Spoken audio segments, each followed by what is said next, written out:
नमस्कार दोस्तों, आप सभी का स्वागत है ज्ञान बूस्टर फॉर रैंकर्स के ऑफिशियल यूट्यूब चैनल में। दोस्तों, जैसा कि आप सभी जानते हैं कि RRB NTPC under graduate level का एग्जाम जो है वो मई के प्रथम वीक से पहले सप्ताह से क्या है वो स्टार्ट होने जा रहा है।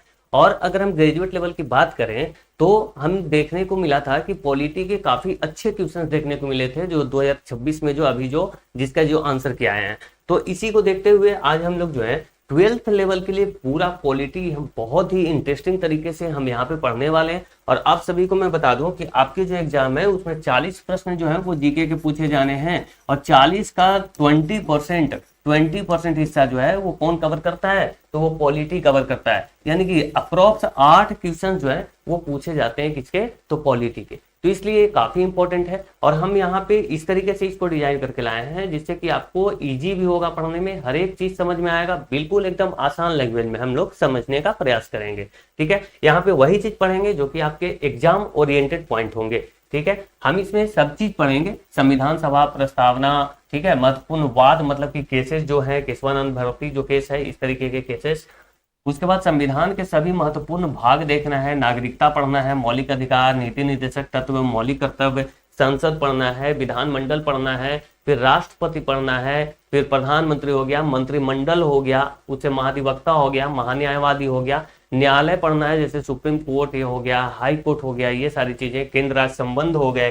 फिर उसके बाद सभी महत्वपूर्ण अनुच्छेद भी हम एक बार करेंगे, बीच में तो करेंगे ही अनुच्छेद और बीच में हम आपको संशोधन भी बताते चलेंगे। ठीक है, और उसके बाद हम एक बार पूरा का पूरा रिवाइज भी करेंगे जिससे कि क्या हो कि आपका जो है वो सारी चीजें एक बार रिकॉल भी हो सके। सभी अनुसूचियां को भी देखेंगे, ठीक है, संविधान संशोधन भी देखेंगे, भाषा भी देखेंगे, ठीक है, जो कि भाग 17 में है। तो चलिए हम एक एक चीजें करके पूरा स्टार्ट कर लेते हैं। एक रिक्वेस्ट है ये कि वीडियो को लाइक करना है और सभी के पास इसको शेयर भी करना है। ठीक है, ये आपका जिम्मेवारी रहा, बाकी आप समझदार हैं। देखिए, तो संविधान बनाने के लिए दोस्तों कोई तो कमेटी होना चाहिए जो संविधान को बनाए। तो संविधान बनाने के लिए संविधान सभा का गठन किया जाता है। आप सभी को पता है कि द्वितीय जो विश्व युद्ध है जो कि 1945 है ना, 1945 में जो समाप्त हुआ, उसके बाद वहां की जो सरकार है वो क्या करती है कि बदल जाती है। अब बदलने के बाद जो है वो हमारा संविधान सभा का गठन भी किया जाता है, कैबिनेट मिशन जो है वो भारत भेजा जाता है। अब जो संविधान सभा बना वो प्रथम बैठक जो है वो कब हुआ था, तो आप बोलेंगे 9 दिसंबर 1946 को प्रथम बैठक हुआ। प्रथम बैठक की अध्यक्षता किसने करी, तो आप बोलेंगे डॉक्टर सच्चिदानंद सिन्हा ने करी। वो इसलिए उनको अस्थायी अध्यक्ष कहा जाता है। ऐसा इसलिए कहा जाता है क्योंकि उसके जस्ट 2 दिन के बाद, क्योंकि जो संविधान बनाने की जो भी इसमें लोग काम करते थे वो एक एक दिन रेस्ट करके काम करते थे। तो 11 दिसंबर को सेकेंड मीटिंग होती है, दूसरा बैठक 11 दिसंबर 1946 को। और यहाँ पे परमानेंट अध्यक्ष चुन लिया जाता है किसको, तो डॉक्टर राजेंद्र प्रसाद को। तो अगर आपसे पूछा जाए कि संविधान सभा की अस्थायी अध्यक्ष कौन थे, तो आप बोलेंगे डॉक्टर राजेंद्र प्रसाद। ठीक है, कुल जो है लगभग 64 लाख रुपए खर्च किए गए थे उस समय। बहुत सारे जो प्रावधान है हम दूसरे देशों से देखे और उसके बाद जो है हमारा संविधान जो है वो 2 वर्ष 11 महीने 18 दिन 2 वर्ष 11 महीना 18 दिन में बनकर के तैयार हो जाता है और 26 नवंबर 1949 को ही रेडी हो गया। लेकिन इसको लागू कब किया जाता है, तो 26 जनवरी 1950 को लागू किया गया। ऐसा इसलिए क्योंकि 1930 में रावी नदी के तट पर जो है जवाहरलाल नेहरू ने पहली बार जो है वो तिरंगा झंडे को फहराया था। कब, तो 26 जनवरी को ही फहराया था। तो इस दिन को ना कोई भूल पाए, इसीलिए जो है 26 जनवरी 1950 को संविधान को पूरी तरीके से लागू किया गया। देखिए, तो संविधान बनाने के लिए जो है 8 बड़ी समितियां बनाई गई और 13 जो है उप समितियों का गठन किया गया था टोटल। जिसके जो अगर आप बात करेंगे कि सभी समितियों को जो है रिपोर्ट कहाँ देना होता था, जो मेन समिति थी वो थी प्रारूप समिति। कौन थी, प्रारूप समिति, जिसके अध्यक्ष कौन थे, डॉक्टर भीमराव अंबेडकर। और इसीलिए भीमराव अंबेडकर को क्या कहा जाता है, संविधान का पितामह भी कहा जाता है, भारतीय संविधान का। उसके बाद अगर देखें तो पूछ लिया जाता है कि जवाहरलाल नेहरू जो है संघ शक्ति समिति, संघ संचालन समिति और राज्य समिति, ये 3 समितियां आपको ध्यान रखना है। जिसके अध्यक्ष कौन थे, तो डॉक्टर कौन, जवाहरलाल नेहरू, डॉक्टर नहीं जवाहरलाल नेहरू। अगर बात करें राजेंद्र प्रसाद की, तो संचालन प्रक्रिया समिति, प्रक्रिया नियम समिति, तदर्थ ध्वज समिति। यहाँ पे तदर्थ ध्वज समिति के अध्यक्ष है राजेंद्र प्रसाद, लेकिन झंडा समिति भी कभी कभी पूछा जाता है, जो कि जेबी कृपलानी थे। ये चीजें आपको ध्यान रखना है। उसके बाद वल्लभ भाई पटेल जो है प्रांतीय समिति के अध्यक्ष थे, मौलिक अधिकार समिति के अध्यक्ष थे, अल्पसंख्यक एवं जनजातीय समिति के अध्यक्ष भी वल्लभ भाई पटेल ही थे। तो ये चीजें आपको ध्यान रखना है। और ये जो जितने भी छोटी समितियां थी, ये सब जो है अपना अपना रिपोर्ट किसको सौंपेंगी, तो प्रारूप समिति को सौंपेंगी। प्रारूप समिति में टोटल 7 मेंबर्स थे। कितने मेंबर्स थे? 7। और जिसके अध्यक्ष कौन थे? तो डॉक्टर भीमराव अंबेडकर। हमारा जो है संविधान हमने बताया कि जो लागू कब हुआ, तो 26 जनवरी 1950 को। तो आइए हम अब संविधान का गहन अध्ययन करते हैं। लेकिन सबसे पहले हम एक संविधान, जैसे कि आप कोई भी अगर आप पुस्तक पढ़ते हैं तो सबसे पहले उसके जो आगे प्रस्तावना लिखा होता है कि हाँ हम इस पुस्तक में क्या पढ़ने वाले हैं, अगर आप उस प्रस्तावना को पूरे अच्छे तरीके से एक एक वर्ड को आप अगर समझ लेते हैं तो पूरा का पूरा समझ में आ जाता है माइंड में कि इस पुस्तक में हमें क्या पढ़ना है और किसके बारे में पढ़ना है। तो देखिए प्रस्तावना है, हम भारत के लोग भारत को एक संपूर्ण प्रभुत्व संपन्न समाजवादी देखिए ये वाला वर्ड ध्यान रखना, समाजवादी। अभी जो देखेंगे कि समाजवादी जो है, समाजवादी कहने का मतलब क्या है कि जैसे कि जो भी कंपनियां हैं, जो भी प्रॉपर्टीज हैं, उस पे सरकार का नियंत्रण रहे, जिससे क्या हो कि सब देश के सभी लोगों का हक हो उस पे, ठीक है, प्राइवेट ज्यादा नहीं होगा। लेकिन 1991 के बाद अगर आप देखेंगे ना तो प्राइवेटाइजेशन पूरा ज्यादा होने लग गया था, ठीक है। 1991 में नई आर्थिक सुधार नीति आई थी, आपने इकोनॉमिक्स में पढ़ा भी था, जिसको हम एलपीजी के नाम से जानते हैं। एलपीजी मतलब होता है क्या? लिबरलाइजेशन, प्राइवेटाइजेशन और ग्लोबलाइजेशन। तो ये जो चीजें हैं ये बढ़ी। अगर हम बात करें पंथ निरपेक्ष कहने का मतलब है कि देश का जो है वो कोई भी अपना धर्म नहीं होगा, देश का कोई भी धर्म नहीं होगा, ये ध्यान देना है। उसके बाद लोकतंत्रात्मक का मतलब क्या है कि ये जो देश के जो जनता है वही मालिक है, मतलब कि ये लोगों का देश है, मालिक कौन है? जनता है, तो लोग। अब गणराज्य का मतलब क्या है दोस्तों? गणराज्य का मतलब है वैसा देश जहां पे एक अपना राष्ट्रपति भी हो, और राष्ट्रपति जो है वो कैसे आए? तो चुन करके आए। जैसे पहली बार जो हमारे राष्ट्रपति बने थे डॉक्टर राजेंद्र प्रसाद, तो उनके लिए भी चुनाव कराया गया था, हालांकि उनके विपक्ष में कोई खड़े नहीं थे, ठीक है, लेकिन चुनाव हुआ था। तो ये बनाने के लिए तथा उनके समस्त नागरिकों को सामाजिक, आर्थिक और राजनैतिक न्याय, कितने प्रकार के न्याय? तो 3 प्रकार के हमें न्याय दिए गए हैं। विचार अभिव्यक्ति मतलब बोलने की आजादी, विश्वास, धर्म और उपासना की स्वतंत्रता जो है वो दी गई। स्वतंत्रता बहुत प्रकार के हैं, विचार, अभिव्यक्ति, विश्वास, धर्म और उपासना की स्वतंत्रता, जो कि हम जब फंडामेंटल राइट्स पढ़ेंगे तो वहां पे हम सारी चीजों को समझेंगे, ठीक है। अगर आपको कोई भी अगर वर्ड अगर समझ में नहीं आता है तो आप पूछ सकते हैं, हालांकि मैं अपने हिसाब से आपको बताता चलूंगा। प्रतिष्ठा और अवसर की समता, मतलब कि सबको प्रतिष्ठा मिलेगा, मान सम्मान मिलेगा, अवसर की समता मिलेगा, सबको समान अवसर दिया जाएगा प्राप्त करने के लिए, तथा उन सब में व्यक्ति की गरिमा और राष्ट्र की एकता और अखंडता सुनिश्चित करने वाली बंधुता बढ़ाने के लिए दृढ़ संकल्प होकर अपनी इस संविधान सभा में आज तारीख 26 नवंबर 1949 ईस्वी, जो कि मिति निर्वात शुक्ल सप्तमी था और संवत 2006 विक्रमी था, 2006। अगर आप देखिए कि 1949 इसमें 57 साल आप जोड़ दीजिए, अगर देखें तो 7 9 7 16 की 6 में 1 0 0 2 2006 हो गया कि नहीं, ये विक्रम संवत। तो विक्रम संवत कौन सा था? तो 2006। एतद द्वारा इस संविधान को अंगीकृत, अधिनियमित और आत्मार्पित करते हैं। आत्मार्पित मतलब स्वयं को हम अर्पित करते हैं। किसको अर्पित करते हैं? तो भारत की जनता अपने ये संविधान है, ये अपने आप को क्या करता है? तो अर्पित करता है। अब देखिए कि हम एक एक चीजें आपको समझा देते हैं। सबसे पहले हम भाग 1 की बात करेंगे दोस्तों। तो भाग 1 जो है संघ एवं राज्य क्षेत्र का वर्णन करता है, जो कि अनुच्छेद 1 से 4 तक इसका वर्णन मिलता है। लेकिन ये सिर्फ आपको ये नहीं देखना है, बहुत सारी चीजें हम यहाँ पे एक्स्ट्रा फैक्ट्स बताते चलेंगे, जो कि आपको जानना भी जरूरी है। तो एक एक चीजें आपको पता होना चाहिए, ठीक है।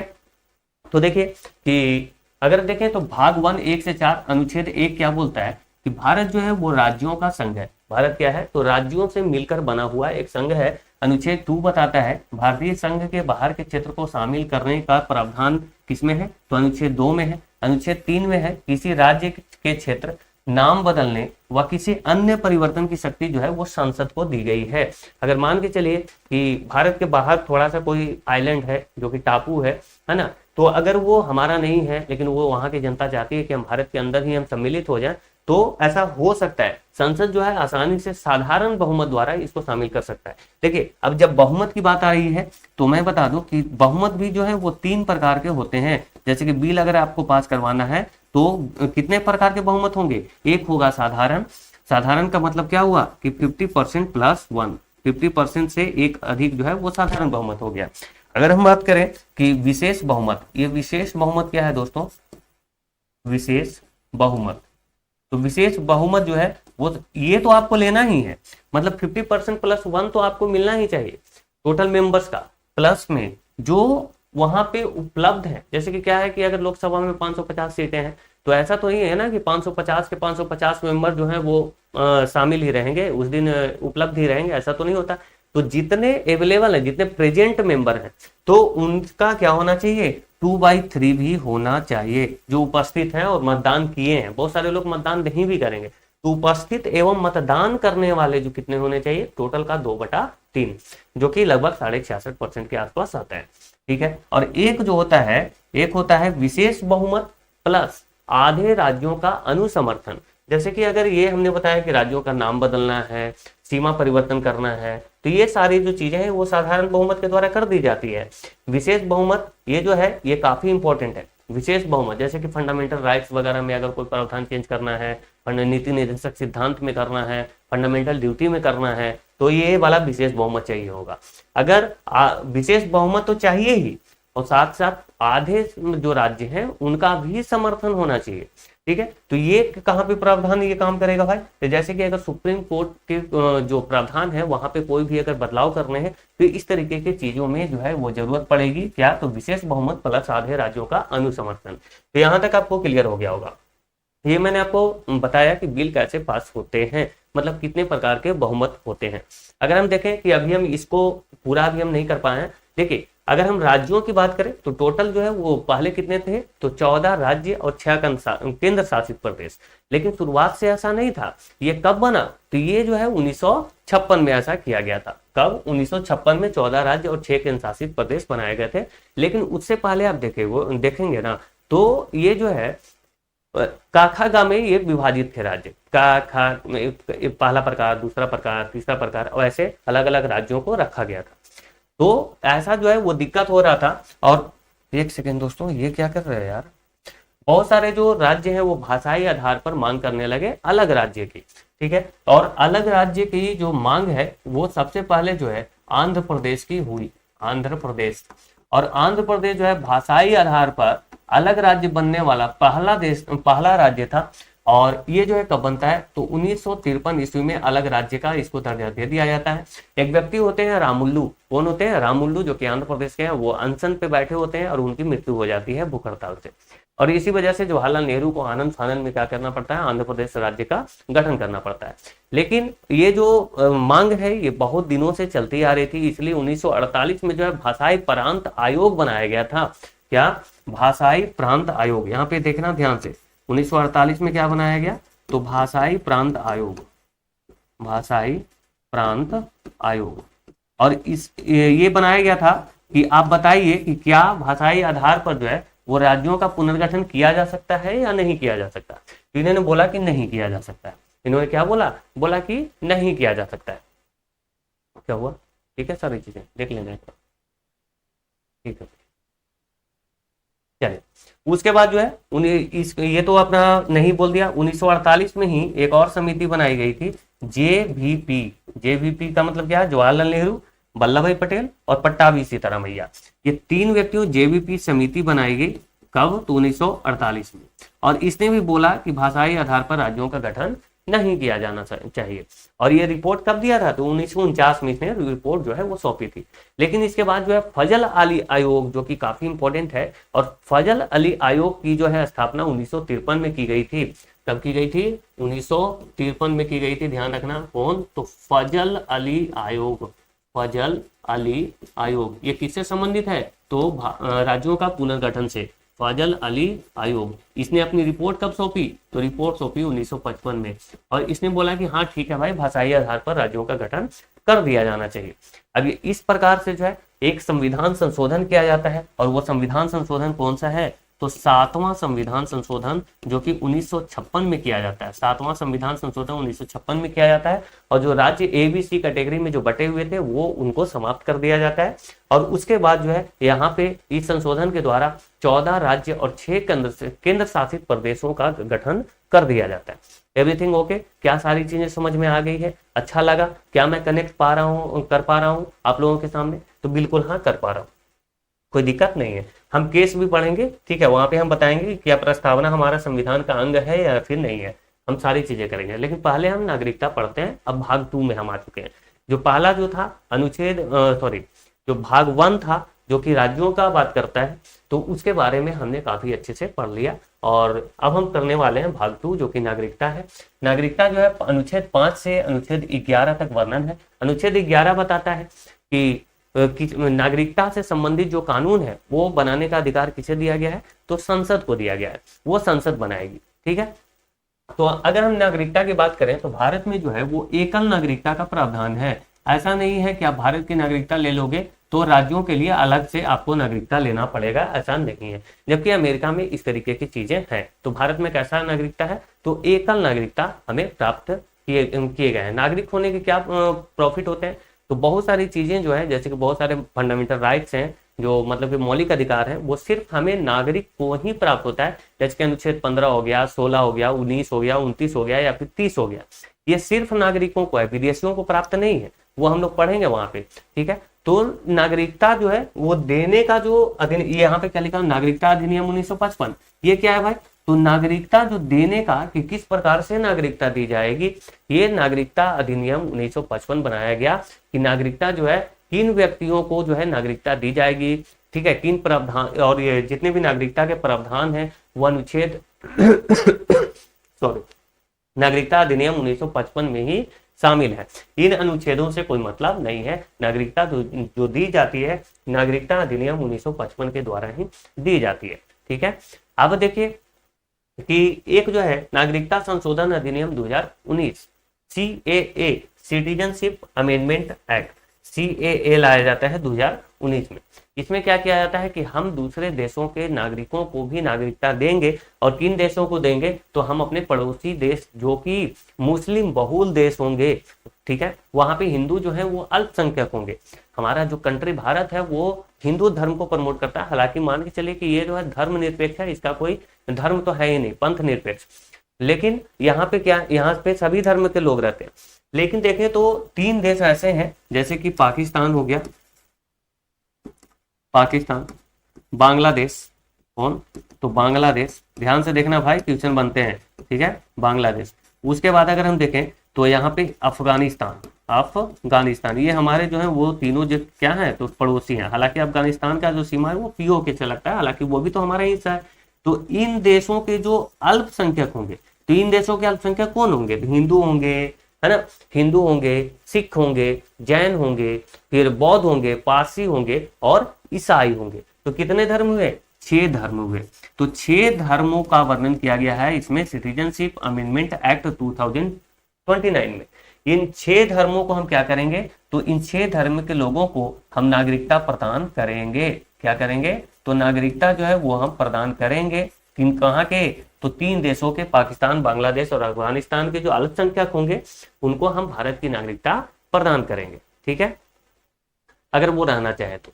अब देखिए कि ये तो हो गया अलग अलग चीजें, दूसरे देशों का बात कर लिया मैंने। लेकिन अब जो है भारत में नागरिकता प्राप्त करने के कितने साधन है? तो बोलेंगे कि 5 साधन है। 5 प्रकार से भारत की नागरिकता प्राप्त की जा सकती है। जन्म से, मतलब कि अगर आपका जन्म जो है वो भारत में हुआ है, आपके फैमिली वगैरह सब भारत में ही रहते हैं, तो आप नागरिक हो जाओगे। वंशानुगत, आपका वंश देखा जाता है कि क्या आपके मम्मी पापा जो भी है वो क्या भारतीय है या नहीं। किसी क्षेत्र के भारत में विलय के द्वारा, मान के चलिए कि भारत में जो है, जैसे कि गोवा हो गया यहाँ पे, या फिर हम इधर मान लेते हैं अंडमान निकोबार। अंडमान निकोबार जो है, अंडमान निकोबार को जो है हमने क्या किया, भारत का हिस्सा है ये। तो जैसे ही ये भारत का हिस्सा बना तो यहाँ पे जितने भी लोग रह रहे हैं वो ऑटोमेटिक भारत के नागरिक हो जाएंगे। पंजीकरण के द्वारा, अब अभी जो नागरिकता जो दी जाती है वो पंजीकरण के द्वारा ही लोग लेते हैं। नागरिकता छोड़ने के 3 प्रकार हैं। सबसे पहले तो आप खुद से छोड़ सकते हैं, ठीक है, या फिर स्वयं समाप्त भी हो सकता है, या फिर वंचित किए जाने पर। ये 3 तरीके हैं नागरिकता खोने के। वंचित किए जाने का मतलब क्या है कि अगर आप देश से संबंधित, देश की एकता और अखंडता से संबंधित जो चीजें हैं उसको आप दुश्मन देश को अगर आप साझा कर रहे हैं, देश हित में अगर आप काम नहीं कर रहे हैं, तो आपको क्या करेगी, भारत सरकार जो है यहाँ की नागरिकता से आपको वंचित कर देगी। आपका नागरिकता क्या कर दिया जाएगा, समाप्त कर दिया जाएगा। तो नागरिकता से संबंधित जो भी चीजें थे, मुझे लगता है कि हम यहाँ पे बहुत सारी चीजें आप लोगों के सामने कवर कर चुके हैं। ध्यान रखना है कि सिटीजनशिप अमेंडमेंट एक्ट 2019 है, उसमें 6 धर्मों का वर्णन हमें मिलता है, और 3 देश कौन कौन से, तो पाकिस्तान, बांग्लादेश और अफगानिस्तान। अब देखिए दोस्तों, हम मौलिक अधिकार पढ़ेंगे जो कि भाग 3 में है, और भाग 3 में अनुच्छेद 12 से लेकर के 35 तक में इसका वर्णन किया गया है, ठीक है। लेकिन यहाँ पे सबसे पहले हमारे मन में 4 सवाल उठते हैं। ये चारों सवाल लिखे हुए हैं आपके सामने। क्या मूल अधिकार संशोधनीय है? संशोधनीय का मतलब है क्या इसमें संशोधन हो सकता है? तो इसमें बहुत बड़ा विवाद है दोस्तों, और इतना बड़ा विवाद हुआ तब जाकर के आज जो है हम कुछ निष्कर्ष पे पहुंच पाए हैं। दूसरा सवाल है, क्या मूल अधिकार निलंबन होते हैं? निलंबन मतलब कि क्या इसको समाप्त किया जा सकता है? कि हाँ, बिल्कुल इसको समाप्त किया जा सकता है, ठीक है। चलो ठीक है। उसके बाद देखें तो कौन कौन से मूल अधिकार जो है वो विदेशियों को भी प्राप्त है, या फिर सिर्फ नागरिकों को प्राप्त मूल अधिकार कौन कौन से हैं? तो ये जो 4 जो सवाल हैं ये आप लोगों के सामने हैं। इन पहले चारों सवालों को देखेंगे, उसके बाद हम पढ़ेंगे अनुच्छेद 12 से 35 तक, जो कि काफी इंटरेस्टिंग आपको लगेगा जब आप ये सारी चीजों को सुन लेंगे। तो सबसे पहले हम इसका जवाब देंगे, क्या मूल अधिकार जो है वो संशोधनीय है? तो सबसे पहले हम देखेंगे तो 1951 में एक मामला आता है जिसको हम बोलते हैं शंकरी प्रसाद वर्सेज भारत संघ। शंकरी प्रसाद वर्सेज भारत संघ, एक एक चीजें मैं यहाँ पे लिख देता हूँ। 1951 में शंकरी प्रसाद, मैं शॉर्टकट लिख देता हूँ, शंकरी प्रसाद। शंकरी प्रसाद एक मामला आता है, शंकरी प्रसाद वर्सेज भारत संघ। चलो भारत संघ भी लिख देते हैं, भारत संघ। इसमें सुप्रीम कोर्ट ने क्या बोला? इसमें सुप्रीम कोर्ट ने बोला कि बिल्कुल ये जो है ये क्या है, तो संशोधनीय है, आप इसमें संशोधन कर सकते हो। क्या कर सकते हो? तो संशोधन कर सकते हो, लेकिन कैसे कर सकते हो? तो संविधान संशोधन किस अनुच्छेद में है? तो अनुच्छेद 368। अनुच्छेद जो है वो 368 के द्वारा जो है आप इसमें संशोधन कर सकते हैं। किसमें? फंडामेंटल राइट में, यानी कि मौलिक अधिकार में संशोधन कर सकते हैं। शंकरी प्रसाद वर्सेज भारत संघ मामले में सुप्रीम कोर्ट ने यह निर्णय दिया। उसके बाद जो है सज्जन सिंह वर्सेज राजस्थान जो है वो एक मामला आया, सज्जन सिंह वर्सेज राजस्थान। ये कब आता है दोस्तों? तो ये आता है 14 साल बाद 1965 में। कौन सा मामला? तो सज्जन सिंह, ये क्या लिख दिया, 1 सेकेंड दोस्तों, यहाँ से क्वेश्चन बनते हैं, ध्यान रखिएगा। सज्जन सिंह वर्सेज भारत संघ, ठीक है, वर्सेज भारत संघ। और यहाँ पे क्या दिया सुप्रीम कोर्ट ने निर्णय? तो यहाँ पे भी सुप्रीम कोर्ट ने सेम निर्णय दिया। ये जो सेम निर्णय है यही इसी को क्या किया कि उसने जो है वो बरकरार रखा। बोला कि हाँ, आप अनुच्छेद 368 के द्वारा जो है वो मौलिक अधिकार में संशोधन कर सकते हैं। लेकिन सबसे बड़ा विवाद जो है वो गोलकनाथ जो केस आया, गोलकनाथ वर्सेज पंजाब, ये कब आता है? तो 1967 में।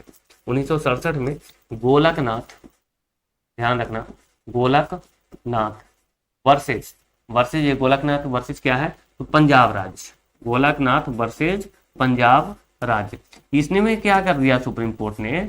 सुप्रीम कोर्ट ने बोल दिया कि नहीं, ये जो मौलिक अधिकार है ये असंशोधनीय है। असंशोधनीय मतलब इसमें आप संशोधन नहीं कर सकते हैं। इसमें क्या कर सकते हैं? संशोधन नहीं कर सकते हैं, ऐसा सुप्रीम कोर्ट ने बोल दिया। अब यहां से जो है वो विवाद हो गया चालू, विवाद चालू हो गया। अब विवाद चालू होने के बाद अगर देखें तो इंदिरा गांधी का उस समय सरकार था, उन्होंने क्या किया कि 1971 में जो है एक संशोधन कर दिया संविधान में, और उस संशोधन का मैं नाम लिख देता हूं। देखो 1971 में जो है इंदिरा गांधी का सरकार था ना, आप देखेंगे बांग्लादेश का निर्माण उसी समय हुआ था, है ना। तो 1971 में जो है 24वां संविधान संशोधन किया जाता है। कौन सा? 24वां संविधान संशोधन। ध्यान से देखना, ठीक है, एक भी चीज स्किप नहीं करना है भाई। मैं पूरा का पूरा लिंक करते समय पढ़ूंगा, और जब पूरा आप संशोधन भी पढ़ रहे होंगे ना तो वहां पे आपको अधिकतर जो चीजें हैं वो पढ़ा हुआ दिखेगा, ठीक है। तो 24वां संविधान संशोधन किया जाता है और इसमें क्या प्रावधान किए जाते हैं, तो 24वां संविधान संशोधन में ऐसा प्रावधान किया जाता है क्योंकि इंदिरा गांधी जो है वो काफी जिद्दी ले रही थी, ठीक है। तो उन्होंने बोला कि हम फंडामेंटल राइट में यानी कि मौलिक अधिकार में, फंडामेंटल राइट में जो है अनुच्छेद 368 के द्वारा हम संशोधन कर सकते हैं। क्या कर सकते हैं, तो मौलिक अधिकार में हम संशोधन कर सकते हैं। कैसे कर सकते हैं, तो अनुच्छेद 368 के द्वारा, ठीक है। लेकिन एक और मामला आता है भाई, तो कौन सा मामला है, तो 1973 का केशवानंद भारती बनाम भारत संघ। और ये सबसे आज तक का जो सबसे बड़ा जो केस है, सबसे बड़ा जो संघ है वो यही बना, ठीक है। 13 जजों का बेंच था, ये 13 जज मिल करके इसके निर्णय दिए, क्योंकि काफी ज्यादा विवादास्पद हो चुका था ये चीजें, काफी लड़ाई हो चुकी थी। आप देख रहे हो कि पहले सुप्रीम कोर्ट बोल देता है संशोधन कर सकते हैं, फिर बोलता है नहीं कर सकते हैं, उसके बाद इंदिरा गांधी बोलती है कि हम तो संशोधन अब कर देंगे भाई। एक जो है संशोधन कर देती है 24वां संविधान संशोधन, और ये प्रावधान कर देती है कि हम फंडामेंटल राइट में 368 के द्वारा जो है वो हम संशोधन कर सकते हैं। लेकिन ये केशवानंद भारती ये जो केस है ये 1973 का है। केशवानंद भारती किसका है, 1973। ये इंपॉर्टेंट है, यहाँ से क्वेश्चन काफी बनता है। केशवानंद भारती बहुत सारे दोस्तों को लग रहा होगा कि इतना ज्यादा क्यों पढ़ा रहा हूं भाई, पढ़ना पड़ता है यार, क्योंकि आप भी एक कॉम्पिटिटिव का तैयारी कर रहे हैं और ऐसा देखने को मिला है कि बहुत सारे फैक्ट्स जो है वो यहाँ से आपको पूछ लिए जाते हैं। मान के चलो केस से नहीं पूछा जाएगा, लेकिन क्या आप 24वां संविधान संशोधन जो है वो आप क्या भूल पाओगे, नहीं भूल पाओगे। तो ये जो है वो चीजें ये भी आपको कनेक्ट करते चलता है। केशवानंद भारती जो केस वर्सेज भारत संघ, इसमें जो है सुप्रीम कोर्ट ने एक निर्णय दिया कि हाँ बिल्कुल आप संशोधन कर सकते हैं। मैंने बता दिया कि सबसे बड़ा बेंच था ये, 13 जजों का बेंच था। इसमें बोला सुप्रीम कोर्ट ने कि बिल्कुल आप कर सकते हैं, इसमें जो है संशोधन कर सकते हैं। किसमें, तो फंडामेंटल राइट्स में यानी कि मौलिक अधिकार में संशोधन कर सकते हैं। संशोधक लिख दिया भाई मैंने, 1 सेकेंड, ठीक है। आप संशोधन कर सकते हैं, लेकिन कैसे कर सकते हैं, तो 368 के द्वारा कर सकते हैं, अनुच्छेद 368 के द्वारा आप संशोधन कर सकते हैं। लेकिन इसमें एक लेकिन लगाया गया, और वो लेकिन क्या था, तो सुप्रीम कोर्ट ने बोला कि आप संशोधन करो, लेकिन इसका जो बेसिक स्ट्रक्चर है उस पर कोई प्रभाव नहीं पड़ना चाहिए। मतलब कि जो संविधान सभा के जो लोग थे उनका माइंड जो था उसका मौलिक अधिकार देने का क्या मतलब है, उनका उद्देश्य क्या था, ये उद्देश्य का खंडन नहीं होना चाहिए, वो उद्देश्य जो है वो बचा हुआ रहना चाहिए।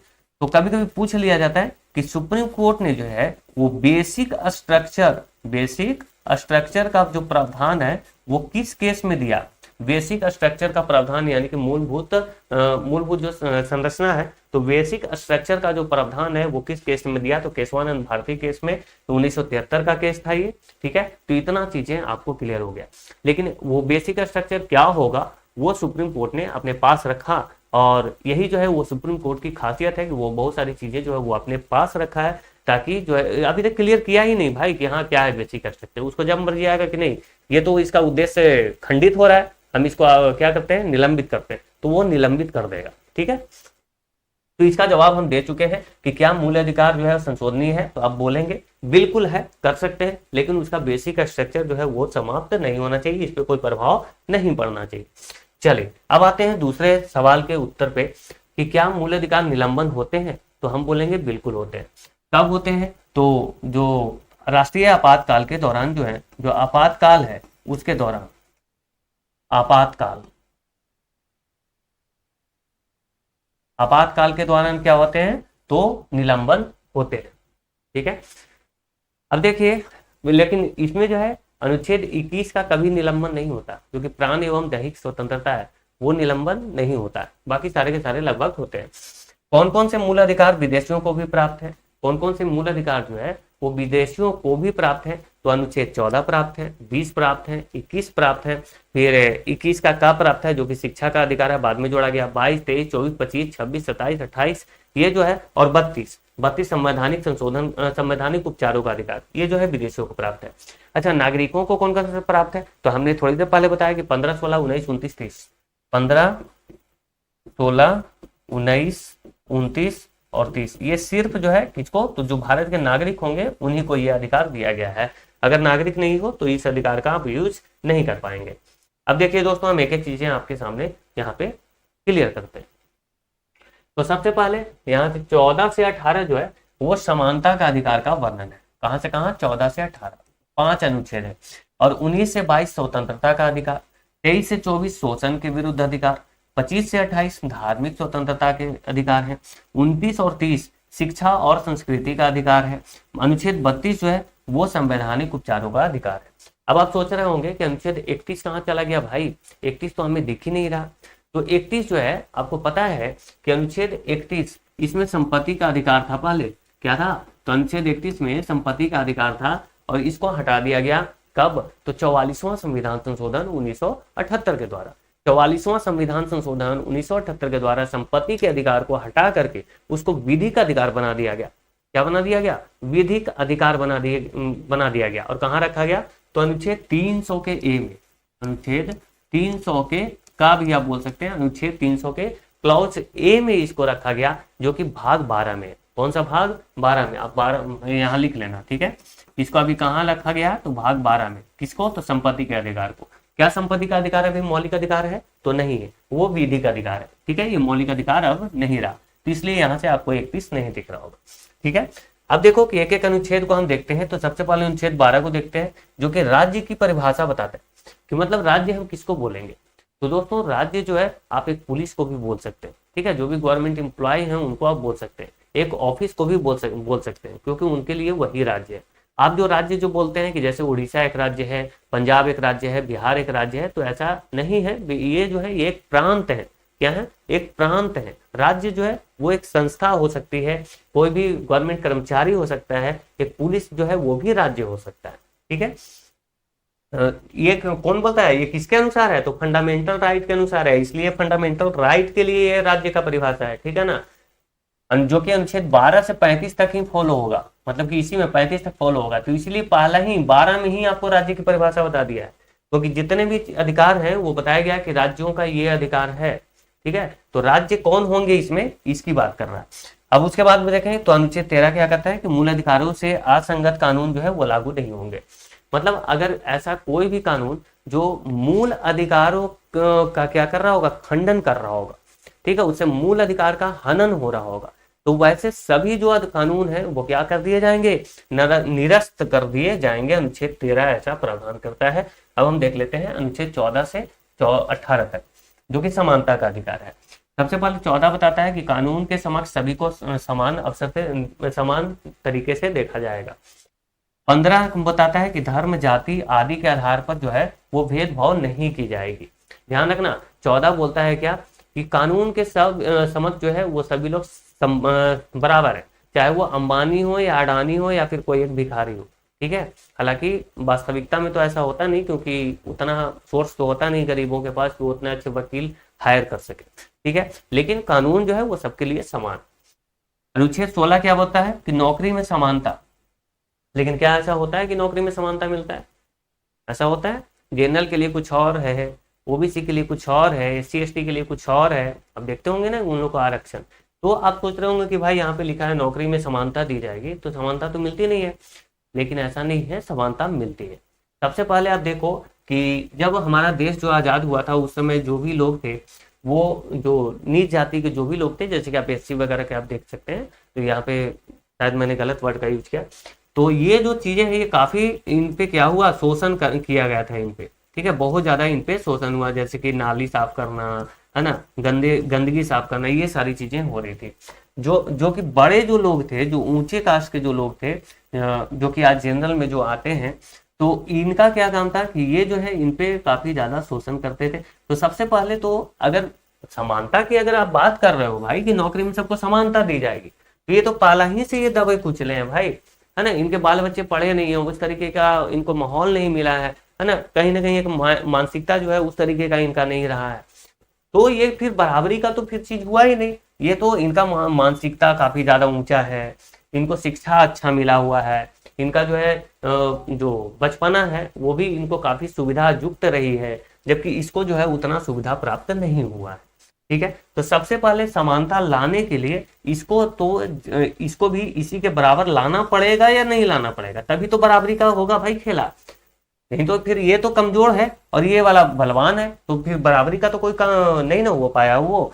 तो इसीलिए इसको भी क्या किया जा रहा है, इसको भी बराबर लाया जा रहा है। लेकिन आज जो चीजें हो रही है ना, ये सही है, आरक्षण सही है, जो दबे कुचले लोग हैं अपने समाज के लोगों का क्या करना है, तो हमें ऊंचे स्तर पर उनको पहुंचाना है। लेकिन ये कि सीमित समय तक होना चाहिए था, ठीक है। लेकिन इसका जो है वो अब जो है वो काफी दुरुपयोग होने लग गया है। और ये जो जितने भी सरकारें आ रही है ना, वो सिर्फ एक वोट बैंक की तरह इसका यूज करती है, ठीक है। ये खराब चीज नहीं है, मैं ऐसा नहीं बोल रहा, लेकिन ये जो अब जो है वो एक वोट बैंक बन चुका है और कुछ भी नहीं है, ठीक है। सब लोग इसका यूज कर रहे हैं। अब देखिए अनुच्छेद 17 की बात करते हैं, तो अस्पृश्यता का अंत, अस्पृश्यता आप इसको छुआछूत भी बोल सकते हैं, छुआछूत का अंत करता है कौन, तो अनुच्छेद 17। 18 बोलता है उपाधियों का अंत। उपाधि कहने का मतलब क्या है दोस्तों, कि उपाधि का मतलब कि क्या होता है, उपाधि मतलब है कि अगर आप कोई चीज, जैसे आप डॉक्टर, डॉक्टर अगर नहीं है तो अपने नाम के आगे आप डॉक्टर नहीं लगा सकते, ठीक है। अगर कोई दूसरा देश आपको कोई भी जो है वो क्या उपाधि अगर देना चाहता है, तो आप, जैसे कि नाइटहुड की उपाधि मिली थी किसको, नाइटहुड की उपाधि किसके मिली थी, तो महात्मा गांधी को मिली थी ना। तो ये सॉरी केसर हिंद, केसर हिंद की, तो केसर हिंद की उपाधि उनको जो मिली, नाइटहुड की तो रविन्द्रनाथ टैगोर को मिली थी, तो केसर हिंद की उपाधि उनको दिया गया था। तो अभी अगर कोई भी देश आपको अगर कोई उपाधि देना चाहे, तो आप ऐसे ही नहीं ले लोगे, सबसे पहले आपको जो है वो अनुमति लेनी पड़ेगी भारत सरकार से, ठीक है। चलिए, तो उपाधियों का अंत कौन करता है, अनुच्छेद 18। अब आते हैं स्वतंत्रता का अधिकार, जो कि अनुच्छेद 19, 20, 21 और 22 में है। लेकिन अब देखें तो 21 में 2 अनुच्छेद जो है वो है, एक तो 21 का एक भी है जो कि बाद में जोड़ा गया था, हम बात करते हैं। अनुच्छेद 19 जो है वो अभिव्यक्ति की आजादी की बात करता है। अनुच्छेद 20 जो है अपराध दोष सिद्धि के संबंध में संरक्षण। और अभी देखिए ये वाला जो क्वेश्चन है अभी एईडीओ की परीक्षा में पूछा गया, इसमें एईडीओ की परीक्षा में पूछा गया था, जो बीपीएससी एईडीओ हुआ है उसमें ये, कि जैसे कि किसी को भी अगर गिरफ्तार किया जाता है, तो न्यायालय में जो है उसको अपने खिलाफ गवाही देने के लिए उसको बाध्य नहीं किया जा सकता, ठीक है। तो ये वो न्यायालय में जाएगा और बोलेगा कि अगर अभी जेल में गया तो वो कुछ नहीं करना आपको, कितना भी पुलिस मारे, मारने से पहले आप बोलोगे हाँ ठीक है मैं सारा चीज आपको दे रहा हूँ, ठीक है। आप लिख के दे दीजिए, कोई दिक्कत नहीं है, ठीक है, आप लिख के भी दे दो, कोई परेशानी नहीं है। अगर ऐसा फिर आप जब न्यायालय के सामने आप जाएंगे, जज के सामने, तो आप वहां पे बोल सकते हैं कि हम बहुत वहां पे घबरा गए थे, हमें डर लग रहा था, इसी वजह से हम दबाव में आकर के ये चीजें दी है, तो वो मान्य नहीं माना जाएगा। तो ये जो है अपराध दोष सिद्धि के संबंध में संरक्षण करता है अनुच्छेद 20। अनुच्छेद 21 जो है वो जीवन का अधिकार है, राइट टू लाइफ, और इसमें बहुत सारे अधिकार हैं, जैसे कि सोने का अधिकार है, जीवन साथी चुनने का अधिकार है, विदेश घूमने का अधिकार है, ठीक है। ये सारी जो अधिकार है वो हमें अनुच्छेद 21 देता है। अच्छे पानी का अधिकार है ना, अच्छे वातावरण का अधिकार हमें मिला है, बहुत सारे अधिकार हैं, बहुत सारे हैं। जैसे कि रात में अगर डीजे वगैरह बजता है, तो लोग अभी भी क्या करते हैं कि अगर 10 बजे के बाद अगर वो डीजे अगर बजा रहा है तो आप केस कर सकते हैं उन पे, ठीक है, क्योंकि वो जो निद्रा का अधिकार है उसका आपको क्या हो रहा है, खंडन हो रहा है, उससे आपको डिस्टर्बेंस हो रहा है। अनुच्छेद 21 जो, एक सेकेंड, हाँ, अनुच्छेद 21 का ए, ये जो है 6 से 14 वर्ष के बच्चों को निःशुल्क शिक्षा का अधिकार, निःशुल्क शिक्षा का अधिकार ये देता है, और इसको बाद में जोड़ा गया। बाद में कब जोड़ा गया, तो 86वां संविधान संशोधन 2002 के द्वारा। अब 86वां संविधान संशोधन 2002 के द्वारा 6 से 14 वर्ष के बच्चों को निःशुल्क शिक्षा का प्रावधान जो है, तो क्या इसको सिर्फ मौलिक अधिकार में ही रखा गया, तो ऐसा नहीं है, इसको 3 जगह पे रखा गया। मौलिक अधिकार में भी रखा गया, नीति निर्देशक सिद्धांत में भी रखा गया, मतलब राज्यों का भी ये कर्तव्य है। उसके बाद जो है मौलिक कर्तव्य में भी रखा गया कि नहीं, उनके माता पिता का भी ये कर्तव्य है, ठीक है, सब जगह जोड़ा गया ताकि सबको शिक्षित किया जाए। और सबका अगर हम अनुच्छेद देखें तो नीति निर्देशक में अनुच्छेद 45 जोड़े गए थे, 45 में ये प्रावधान किया गया। अगर हम बात करें फंडामेंटल ड्यूटी का, फंडामेंटल हाँ मौलिक कर्तव्य का, तो उसमें क्या जोड़ा गया, तो 11वां मौलिक, 11वां जो मौलिक अधिकार, मौलिक कर्तव्य है, 11वां मौलिक कर्तव्य जोड़ा गया, 11वां मौलिक। तो तीनों जगह ये प्रावधान दिए गए, ठीक है, फंडामेंटल राइट में भी, डीपीएसपी में भी, और फंडामेंटल ड्यूटीज में भी। अनुच्छेद 22 की बात करें तो गिरफ्तारी के संबंध में जो है वो संरक्षण दिया गया है, गिरफ्तारी के संबंध में संरक्षण की बात कौन करता है? तो अनुच्छेद 22। जैसे कि ये बताता है कि अगर आपको गिरफ्तार किया जा रहा है तो ऐसा नहीं है कि आपको 4 दिन तक ऐसे ही पहले पुलिस जो है वो अपने लॉकअप में बंद रखेगी और आपको मारपीट करेगी, तो ऐसा नहीं है। उसके लिए उसको क्या करना पड़ेगा? अनुमति लेना पड़ेगा, ठीक है। 24 घंटा के अंदर जो है वो मजिस्ट्रेट के सामने पेश किया जाना चाहिए। ये सारी चीजें जो है वो यहाँ पे मिलती है। अब देखिए शोषण के विरुद्ध अधिकार। शोषण जो है अनुच्छेद 23 और अनुच्छेद 24 बात करता है। 23 बताता है कि मानव व्यापार, जबरन व बंधुआ मजदूरी पर रोक लगाता है अनुच्छेद 23। इसको हम बलात् श्रम भी बोलते हैं। क्या बोलते हैं दोस्तों? इसको बोलते हैं बलात् श्रम, बलात् श्रम। और इसको क्या बोलते हैं? इसको बोलते हैं बाल श्रम। देखो काफी कंफ्यूजन होता है यहाँ पे, बलात् श्रम और बाल श्रम में काफी डिफरेंस है। तो बलात् श्रम का मतलब हो गया कि किसी से आप काम करवा रहे हैं और उसको उसका मेहनताना यानी कि मजदूरी आप नहीं दे रहे हो, बदले में देखो और जो रंगदार वगैरह होते हैं वो काम करवा लेते हैं, उसके बाद जब पैसा मांगता है मजदूर तो लगा देते हैं 1-2 थप्पड़ और उसके बाद बोलता है नहीं देंगे, जाओ जो करना है कर लो। तो इस तरीके की चीजें नहीं होनी चाहिए। मानव व्यापार पर रोक लगाता है, तस्करी पर, ठीक है। तो अनुच्छेद 23 ये जो कि क्या है? तो बलात् श्रम है। अगर हम बात करें बाल श्रम, क्या है? बाल श्रम का मतलब कि 14 वर्ष से कम उम्र के जो बच्चे हैं उनको श्रम पर नहीं लगाया जाएगा। मतलब ऐसा नहीं है कि उनको कल कारखाने में आप डाल दो और उनसे जो है वो काम करवाने लग जाओ। तो ऐसा अगर आप करेंगे तो आपके ऊपर क्या बनेगा? तो आपके ऊपर जो है वो काफी बड़ा केस बनेगा। तो ऐसा नहीं करना है। 14 वर्ष से कम उम्र के बच्चों को जो है वो अगर आप कहीं भी आप अगर देखो कि दुकान वगैरह में भी काम कर रहा है तो उसको आप रोको, ठीक है। लेकिन हर किसी का तो मजबूरी होता है, मैं मानता हूँ, लेकिन उसको भी एक लिमिट में ही करना है। ऐसा नहीं है कि वो अपना पढ़ाई लिखाई सब चीज छोड़ के वो सारी चीजें करे। अब देखिए अनुच्छेद भाग 3 की हम बात कर रहे हैं ना अभी, तो अनुच्छेद 25 देखते हैं, जो कि क्या है? धर्म को मानने, आचरण एवं प्रचार का अधिकार देता है अनुच्छेद 25, ठीक है। अनुच्छेद 25 धार्मिक स्वतंत्रता का अधिकार हम पढ़ रहे हैं, जो कि 25 से लेकर के 28 तक हमें पढ़ना।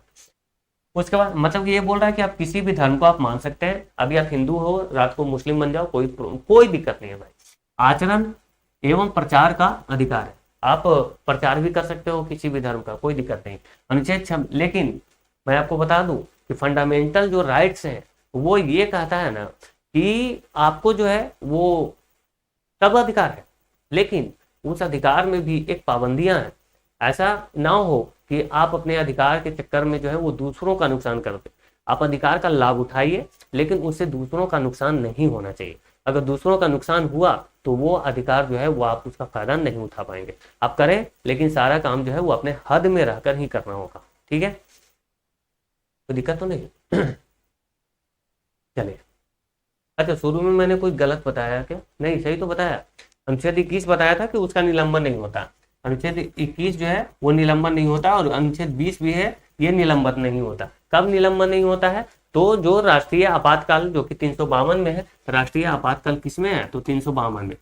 352 में जो है ये 20 और 21 जो है वो निलंबित नहीं होता, बाकी के बाकी जो है वो सारे के सारे जो है निलंबित हो जाते हैं।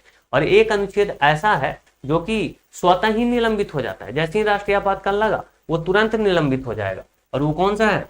वो है अनुच्छेद 19। अनुच्छेद 19 में क्या है? बोलने की आजादी। ये जो है वो स्वतः ही निलंबित हो जाता है, इसको कोई राष्ट्रपति के द्वारा इसको नहीं किया जाता है निलंबित, ठीक है। लेकिन ये जैसे ही 352 लगा ये ऑटोमेटिक निलंबित हो गया, ठीक है। और ये किस अनुच्छेद के अनुसार होता है? तो ऐसा जो है 358 में बताया गया। किसमें? 358 में बताया गया कि जैसे ही राष्ट्रीय आपातकाल लागू होगा, अनुच्छेद 19 जो है वो अपने आप जो है वो समाप्त हो जाएगा, उस समय नहीं रहेगा, वो निलंबित कर दिया जाएगा, वो अपने आप हो जाता है। और बाकी के जो है वो बाकी के जो भी अधिकार है वो स्वयं निलंबित नहीं होंगे, वो जो है उसको राष्ट्रपति जो है वो करेगा। अन्य जो अनुच्छेद है उसको कौन करेगा? राष्ट्रपति करेगा। कब? कौन सा अनुच्छेद में ऐसा प्रावधान है? तो 359, ठीक है। तो ये देखो कि मैं बहुत सारी जो चीजें हैं वो आपके सामने मैं यहाँ पे कनेक्ट भी कर रहा हूँ, ताकि एक एक चीजें जो है वो आपको पता चले। चलिए तो आगे चलते हैं। अच्छा, यहाँ हमने शायद पूरा इसको कंप्लीट नहीं किया था ना। हाँ, धर्म के प्रबंधन का अधिकार, आप जो है धर्म के प्रबंधन कर सकते हो। उसके बाद 27 धार्मिक कार्य के धन पर कोई टैक्स नहीं लगेगा। जैसे कि आप देखते होंगे कि अभी भी मंदिर वगैरह जो होते हैं बड़े बड़े, और उसमें क्या होता है कि जो चढ़ावा वगैरह आते हैं उसमें कोई टैक्स नहीं लगता है। मंदिर के जो कार्य है उस पर कोई टैक्स नहीं लगता है। अनुच्छेद 28 देखें तो धार्मिक शिक्षा और उपासना में उपस्थित होने की आजादी है। जैसे कि आप मंदिर में कोई भी कार्यक्रम हो रहा है तो आप जाकर के आराम से आप कर सकते हो, आप नमाज पढ़ सकते हो, आप क्या गुरुद्वारा में जा सकते हो, ठीक है, जो करना है आप कर सकते हैं, उपासना वहां पे कर सकते हैं, पूजा पाठ कर सकते हैं, कोई दिक्कत नहीं है। अनुच्छेद 28 बताता है। अब अनुच्छेद 29-30 की बात कर लेते हैं, जो कि शिक्षा एवं संस्कृति का अधिकार है।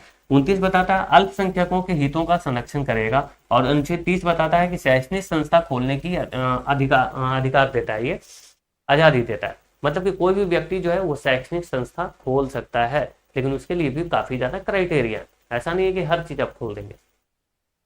अब देखिए कि संवैधानिक उपचारों का अधिकार हम पढ़ते हैं, जो कि अनुच्छेद 32 है। 31 तो हमने देख लिया, जो संपत्ति का अधिकार था उसको निलंबित कर दिया गया, कब? तो 44वां संविधान संशोधन 1978 के द्वारा, ठीक है। अब इसको कहाँ रखा गया? तो भाग 12 में। कहाँ रखा गया? भाग 12 में। अनुच्छेद कौन सा? तो 300 के ए में। कौन सा अधिकार इसको बनाया गया? तो विधि का अधिकार। संवैधानिक उपचारों का अधिकार देखें तो अनुच्छेद 32 है, जो कि मूल अधिकारों का संरक्षण के लिए सर्वोच्च न्यायालय द्वारा ये जारी किया जाता है। और कितने प्रकार के रिट जारी किए जाते हैं? तो 5 प्रकार के रिट जारी किए जाते हैं। बंदी प्रत्यक्षीकरण, परमादेश, अधिकार परीक्षा, और एक होता है प्रतिषेध और उत्प्रेषण। तो ये जो है ये 5 प्रकार की जो रिट है वो कौन जारी करता है? तो सुप्रीम कोर्ट जारी करता है।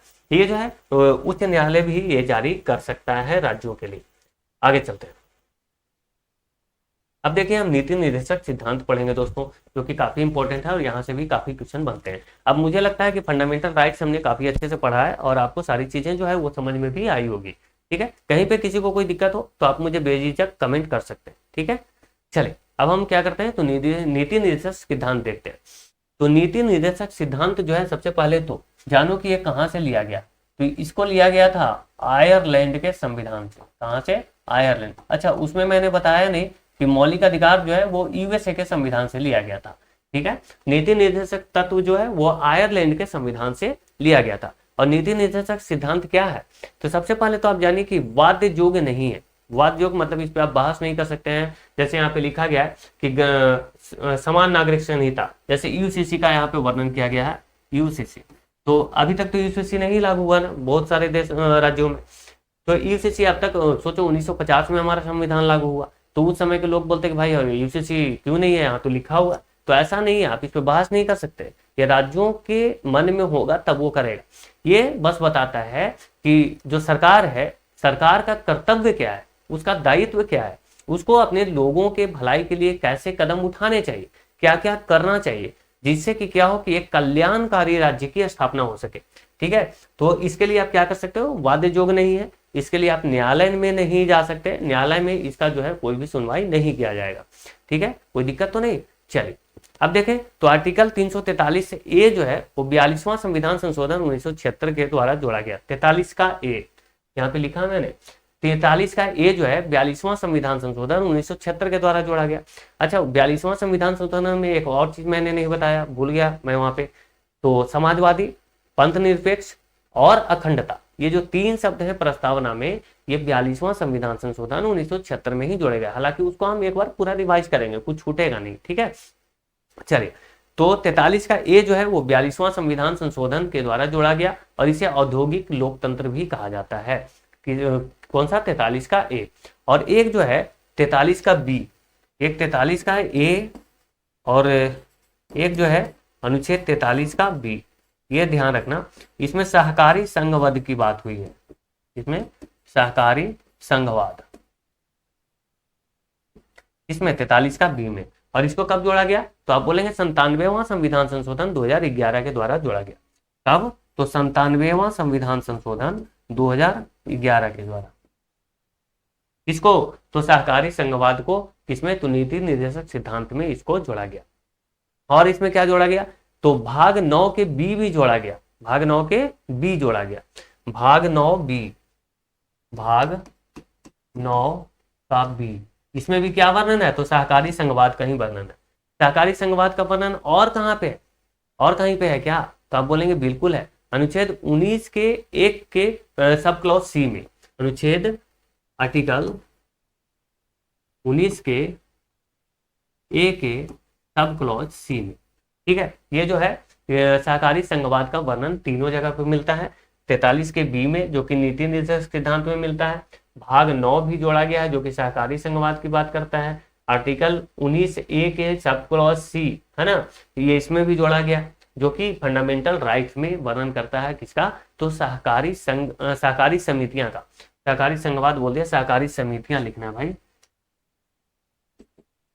सहकारी समितियों का, ठीक है। तो ये आप ध्यान रखना, सहकारी समितियों का वर्णन 43B में है, भाग 9 के बी है, और आर्टिकल 19A के सब क्लॉज सी भी है, ठीक है। चलिए, इसको कब जोड़ा गया, तो 97वां संविधान संशोधन 2011 के द्वारा इसको जोड़ा गया था।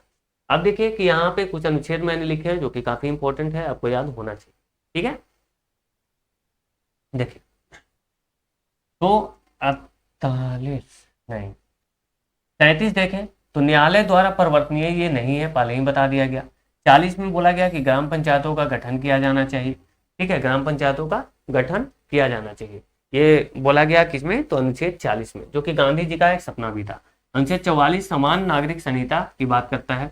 45 बच्चों के लिए अनिवार्य शिक्षा, हमने आपको बताया था, 45 की बात की थी ना पीछे।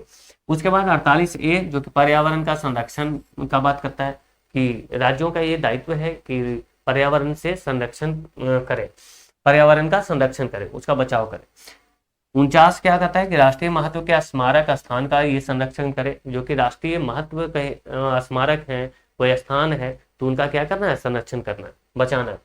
अनुच्छेद 50 बताता है कि न्यायपालिका को कार्यपालिका से पृथककरण, ठीक है, न्यायपालिका को क्या किया जाए, कार्यपालिका से ये अलग रहेगी, अलग काम करेगी। 51 बताता है कि राष्ट्रीय शांति व सुरक्षा की पूर्ण बात करता है, तो अनुच्छेद 51, किसी को कोई दिक्कत तो नहीं। और डीपीएसपी और फंडामेंटल राइट जो है वो एक दूसरे के पूरक हैं, ये आपको ध्यान रखना है, ये एक दूसरे के पूरक हैं, ठीक है, मतलब कि ये जो है राज्यों को निर्देश देता है कि ऐसे आप कीजिए, और जो राज्य है वो ऐसा करते हैं, एक दूसरे के पूरक है। लेकिन इसके लिए जो है वो आप न्यायालय में नहीं जा सकते, ये वाद्य योग्य नहीं है, लेकिन फंडामेंटल राइट के लिए आप तुरंत न्यायालय जा सकते हो अनुच्छेद 32 के द्वारा, ठीक है, आप तुरंत जा सकते हो, कोई दिक्कत नहीं, कोई आपका हनन नहीं कर सकता, ठीक है। तो नीति निर्देशक सिद्धांत भी हमने कर लिया। अब दोस्तों हम मौलिक कर्तव्य यहाँ पे देखेंगे, अच्छा ये नहीं बना भाई, मौलिक कर्तव्य देखेंगे जो कि भाग 4A के द्वारा भाग 4 के ए में है, और अनुच्छेद 51 के ए में है। और इसको कब जोड़ा गया था, तो 86वां संविधान, नहीं ये गड़बड़ हो गया भाई, 86वां कैसे हो जाएगा, 42वां ना, 42वां संविधान संशोधन जो है 1976 के द्वारा जो है इसको जोड़ा जाता है। कब, 42वां 1976, कौन सा, तो मौलिक कर्तव्य, ये कहां से लिया गया, तो रूस के संविधान से लिया गया, कहां से, रूस, रसिया। भाग 4 के ए जोड़ा गया इसमें, और इसमें अगर अनुच्छेद की बात करें तो इसमें क्या है, अनुच्छेद ए मतलब कि 51 के का तो है ही, 51 के का से लेकर के तक, ए से के तक, ठीक है, और के में क्या है, तो 11वां मौलिक कर्तव्य, जो कि क्या बात करता है कि 6 से 14 वर्ष के बच्चों को माता पिता का ये कर्तव्य होगा कि उनको जो है प्राथमिक शिक्षा जो है वो उपलब्ध कराए, ठीक है, कोई दिक्कत तो नहीं। चलिए अब आइए दोस्तों कुछ और चीजें हम देख लेते हैं। तो सरदार स्वर्ण सिंह समिति की अनुशंसा पर 42वां संविधान संशोधन 1976 के द्वारा इसे शामिल किया गया। इसमें वर्तमान में 11 मौलिक कर्तव्य हैं, लेकिन जब ये लागू हुआ था उस समय कितने थे, 10 थे। 11वां कब आया दोस्तों, तो 11वां जो है वो आया है 86वां संविधान संशोधन, कौन सा, 86वां संविधान संशोधन 2002 के द्वारा, 86वां संविधान संशोधन 2002 के द्वारा 11वां मौलिक कर्तव्य जोड़ा गया, जो कि 6 से 14 वर्ष के बच्चे को प्राथमिक शिक्षा उपलब्ध कराना उनके माता पिता का क्या है, कर्तव्य है। यह केवल नागरिकों के लिए होता है, कानूनी रूप से बाध्यकारी ये नहीं है, ठीक है, कानूनी रूप से बाध्यकारी नहीं, इसके लिए भी आप न्यायालय नहीं जा सकते। जे.एस. वर्मा समिति, अच्छा ये जे.एस. वर्मा समिति क्या है, तो जे.एस. वर्मा समिति की स्थापना होती है 1999 में। जे.एस. वर्मा समिति की स्थापना कब होती है, 1999 में। और इसने क्या बोला, इसने बोला कि इसे आप बाध्यकारी बना दो, इसे क्या करो, बाध्यकारी बना दो, लेकिन ऐसा नहीं हो पाया, ठीक है, आगे बढ़ेंगे। अब देखो कि कुछ महत्वपूर्ण हम भाग देख लेते हैं दोस्तों। तो सबसे पहले भाग 1 संघ एवं राज्य क्षेत्र का हमने बात कर लिया। भाग 2 में नागरिकता हम लोग पढ़ चुके। भाग 3 में जो है मौलिक अधिकार हमने पढ़ा, और भाग 4 में हमने पढ़ा नीति निर्देशक तत्व, और भाग 4 के काम में पढ़ा हमने मूल कर्तव्य। मतलब इतना चीज हम अभी तक कवर कर चुके हैं। अब जो भाग 5 है इसमें संघ की बात होती है, ठीक है, संघ कहने का मतलब केंद्र की बात होती है। भाग 6 जो है इसमें राज्य का बात करता है। भाग 5 जो है ये सबसे बड़ा अनुच्छेद है, ठीक है, 52 से लेकर के कहां तक, तो 52 से 151 तक, ठीक है, ये सबसे बड़ा भाग है। अगर बात करें भाग 6 तो राज्य, भाग 7 में बात करता है प्रथम अनुसूची, भाग खा के जो राज्य थे, तो ये तो समाप्त हो गया ना भाई, ये तो समाप्त हो गया। 7वां संविधान संशोधन हमने पढ़ा कि इसमें जो अलग अलग तरीके के जो राज्य थे, 7वां संविधान संशोधन 1956 के द्वारा उसको समाप्त करके 14 राज्य और 6 केंद्रशासित प्रदेश बनाया गया था। 8 की बात करें तो संघ राज्य क्षेत्र की बात करता है। 9 में क्या है, तो पंचायतों का वर्णन है। 9 के ए में नगर पालिकाएं। 9 के बी में सहकारी संघवाद। सहकारी संघवाद हमने अभी देखा कि जो कि 97वां संविधान संशोधन 2011 के द्वारा जोड़ा गया। भाग 9 के ए जो है नगर पालिका का बात करता है, 9 किसका बात करता है, पंचायत का बात करता है, ठीक है, जो कि ये 73वां संविधान संशोधन और 74वां संविधान संशोधन आपको पता होना चाहिए, ठीक है, हम आगे इसका डिस्कशन करेंगे। भाग 11 बात करता है केंद्र राज्य संबंध। भाग 11 क्या बात करता है, केंद्र राज्य संबंध। और सॉरी केंद्र राज्य संबंध जो है इसमें 3 प्रकार की अनुसूचियां हैं, सूचियां हैं। सबसे पहले तो संघ सूची, फिर आता है राज्य सूची। संघ सूची पे के विषयों पर कौन कानून बनाएगा, तो केंद्र सरकार। राज्य सूची के विषयों पर कौन, तो राज्य सरकार। और एक होगा समवर्ती सूची जो कि ऑस्ट्रेलिया के संविधान से लिया गया, और इस पे दोनों बना सकते हैं, ठीक है। संघ सूची में जो है वो पहले 97 सब्जेक्ट्स थे, विषय रखे गए थे, लेकिन अब जो है वो 100 हो चुके हैं। राज्य सूची के में पहले 66 थे, अब ये घट करके कितना रह गया है, 61 रह गया है। समवर्ती सूची में पहले जो है वो कितने थे, तो 47 थे, अब कितने हो गए, तो अब हो गए 52। तो ये 5 कैसे बढ़े, तो 5 जो है वो बढ़े हैं, 5 बढ़े हैं 42वां संविधान संशोधन 1976, जिसको हम मिनी कॉन्स्टिट्यूशन भी बोलते हैं। और आप देख रहे होंगे कि 42वां संविधान संशोधन में कितनी चीजें हुई हैं भाई, है ना। सबसे पहले तो प्रस्तावना में 3 शब्द जोड़े गए थे, पंथ निरपेक्ष, समाजवादी और अखंडता। उसके बाद 42वां संविधान संशोधन के द्वारा जो है फंडामेंटल ड्यूटी भी जोड़ा गया, ठीक है। अब देखो कि 42वां संविधान संशोधन के द्वारा 5 चीजें, कौन कौन सा, वन्य जीव, शिक्षा, मापतौल, और एक है न्याय प्रशासन। ये जो बातें हैं, ये जो 5 जो चीजें हैं दोस्तों, ये 5 जो सब्जेक्ट हैं, वन्य जीव, शिक्षा, ठीक है, वन हो गया, वन्य जीव हो गया, शिक्षा हो गया, मापतौल हो गया, और एक न्याय प्रशासन हो गया। ये 5 जो सब्जेक्ट है, ये कहाँ, तो राज्य सूची से उठा करके कहाँ डाल दिया गया, समवर्ती सूची में डाल दिया गया। इसलिए अब देखो कि राज्य सूची में 5 सब्जेक्ट कम हो गए और इसमें 5 सब्जेक्ट बढ़ गए, ठीक है, तो कोई दिक्कत नहीं है। केंद्र राज्य संबंध की हमने यहाँ पे बात किया। अगर केंद्र राज्य की संबंध की और हम बात करें तो 246 के एक भी आपको याद रखना चाहिए, अनुच्छेद 246 एक, अनुच्छेद 246 का 1, इसमें किसका वर्णन है, तो आप बोलेंगे जीएसटी का वर्णन है, गुड्स एंड सर्विस टैक्स। और इसको कब लाया गया था, तो 1 जुलाई 2017 से इसको लागू किया जाता है। और जीएसटी जो है वो 101वां संविधान संशोधन, हम संशोधन की बात कर रहे हैं, संविधान संशोधन 101वां संविधान संशोधन इसके लिए किया गया था। लेकिन अगर बात किया जाए कि बिल कौन सा था, ये बिल कौन सा था दोस्तों, तो बिल जो है जीएसटी जो है बिल कितने नंबर का था, तो 122वें नंबर का ये बिल था। लेकिन पास जो है संविधान संशोधन कौन सा हुआ, तो 101वां संविधान संशोधन इसके लिए किया गया। जीएसटी का वर्णन 246 के 1 में, ठीक है, तो केंद्र राज्य संबंध से ही रिलेटेड है, इसलिए यहाँ पे मैंने बताया। भाग 15 की बात करें तो निर्वाचन आयोग की बात करता है, ठीक है, किसका, इलेक्शन कमीशन ऑफ इंडिया, है ना, भारत के चुनाव आयोग की बात करता है कि किसको राष्ट्रीय जो पार्टी है उसको दर्जा दिया जाना है, कौन जो है राष्ट्रीय पार्टी का दर्जा नहीं प्राप्त कर सकता है, कैसे चुनाव किए जाएंगे। अगर हम निर्वाचन आयोग की बात करें तो एक चीज आप ध्यान रखो कि 10वीं अनुसूची, और ये 10वीं अनुसूची क्या बात करता है, तो 10वीं अनुसूची जो है वो दल बदल की बात करता है। कौन सा, तो दल बदल निवारक अधिनियम, दल बदल निवारक अधिनियम, ये जो है 10वां अनुसूची में इसको जोड़ा गया। बाद में कब जोड़ा गया है दोस्तों, तो 85वां संविधान संशोधन, यही है ना, हाँ, 50वां संविधान संशोधन के द्वारा जो है वो दल बदल अधिनियम को जोड़ा गया था और संविधान में 10वीं अनुसूची जोड़ी गई थी। भाग 17 की बात करें तो राजभाषा की बात करता है। अब इसको थोड़ा सा हम डिटेल में समझेंगे, आप चाहें तो इसको आप नोट डाउन कर सकते हैं, ठीक है। इसको थोड़ा सा पहले हम डिटेल में समझेंगे, किसको, राजभाषा को।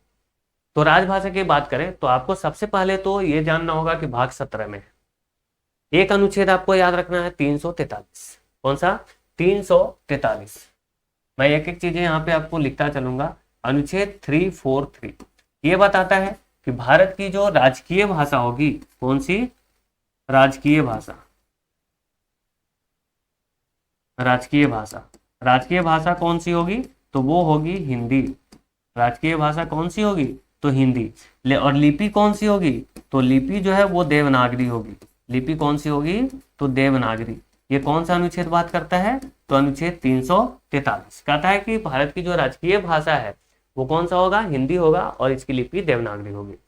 348 क्या बात करता है? 348 एक और अनुच्छेद है, उसको आपको ध्यान रखना है। ये देखो अभी एडीओ के एग्जाम में पूछा गया था पहली शिफ्ट में ही, ठीक है। 348 क्या बात करता है कि सुप्रीम कोर्ट यानी कि सर्वोच्च न्यायालय, सुप्रीम कोर्ट और हाई कोर्ट यानी कि उच्च न्यायालय, इनकी जो कार्रवाई है, इनकी जो भी कार्रवाई है, जो भी मतलब कि इनके जो भी क्या बोलते हैं आप, एक सेकेंड,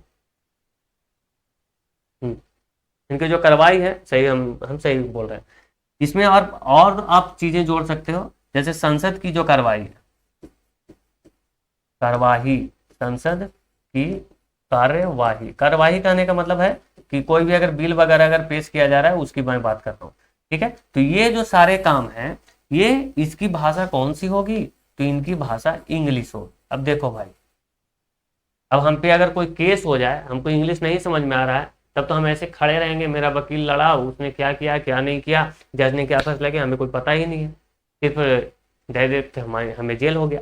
तो ये थोड़ा सा मुझे गलत लगता है। बाकी तो आपको याद करना है तो याद तो करना ही पड़ेगा, ठीक है। अब देखो हम 350 की बात कर लेते हैं। कौन सा? अनुच्छेद 350। अनुच्छेद 350 बोलता है कि ठीक है, हम तो कार्यवाही तो आपका इंग्लिश में करेंगे, सुप्रीम कोर्ट या फिर हाई कोर्ट में कोई भी केस जाएगा तो इंग्लिश में करेंगे, लेकिन जो आप शिकायत है वो आप कोई भी भाषा में कर सकते हो, ठीक है। जो शिकायत है वो कोई भी भाषा में आप कर सकते हो, ठीक है। शिकायत आप कोई भी भाषा, हिंदी में करो, तमिल में करो, संस्कृत में करो, तेलुगु में करो, जो भी राजकीय भाषा है, जो कि 22 भाषाएं हैं ना, तो उसमें आप कर सकते हैं, ठीक है, कोई दिक्कत नहीं है। अब देखो कि 350 के ए जो कि काफी इंपॉर्टेंट है, यहाँ से क्वेश्चन बन जाता है, तो 350 का ए आपको ध्यान रखना है। ये बताता है कि जो प्राथमिक शिक्षा है, बच्चों को जो प्राथमिक शिक्षा है, बच्चों को प्राथमिक शिक्षा किस भाषा में दी जाएगी? तो उनकी मातृभाषा में दी जाएगी। कौन सी भाषा? तो मातृभाषा में दी जाएगी, ठीक है। ये कौन सा? तो अनुच्छेद 350 का ये ऐसा प्रावधान करता है। तो ये देखो हमने भाग 17 की भी बात कर ली। बहुत सारी चीजों में कवर करते जा रहा हूँ, अभी हम लोग बहुत सारी चीज करेंगे, ठीक है। अब देखो भाग 20। भाग 20 क्या कहता है? तो भाग 20 जो है वो बात करता है संविधान संशोधन की। संविधान संशोधन भाग 20 अनुच्छेद 368, ठीक है।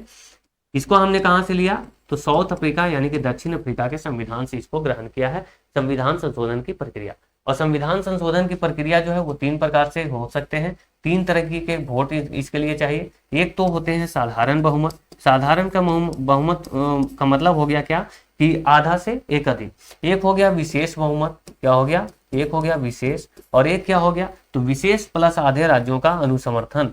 विशेष प्लस आधे राज्य, आधे राज्य। तो ये 3 तरीके से संविधान संशोधन किए जा सकते हैं। 3 प्रकार के जो है वो आपको जो मतदान है वो होने चाहिए, 3 प्रकार के, ठीक है। सबसे पहले तो आपको साधारण बहुमत प्राप्त हो जाए तो भी आप कुछ जैसे कि राज्यों का नाम बदलना वगैरह ये सब आप कर सकते हैं, मैंने ये बता दिया, ठीक है। चलिए अब आगे बढ़ेंगे। तो हम देखेंगे कुछ, तो भारत सरकार, अब हम लोग भारत सरकार को करेंगे, गवर्नमेंट ऑफ इंडिया। और आप सभी को पता है कि सरकार के जो है वो टोटल 3 अंग होते हैं।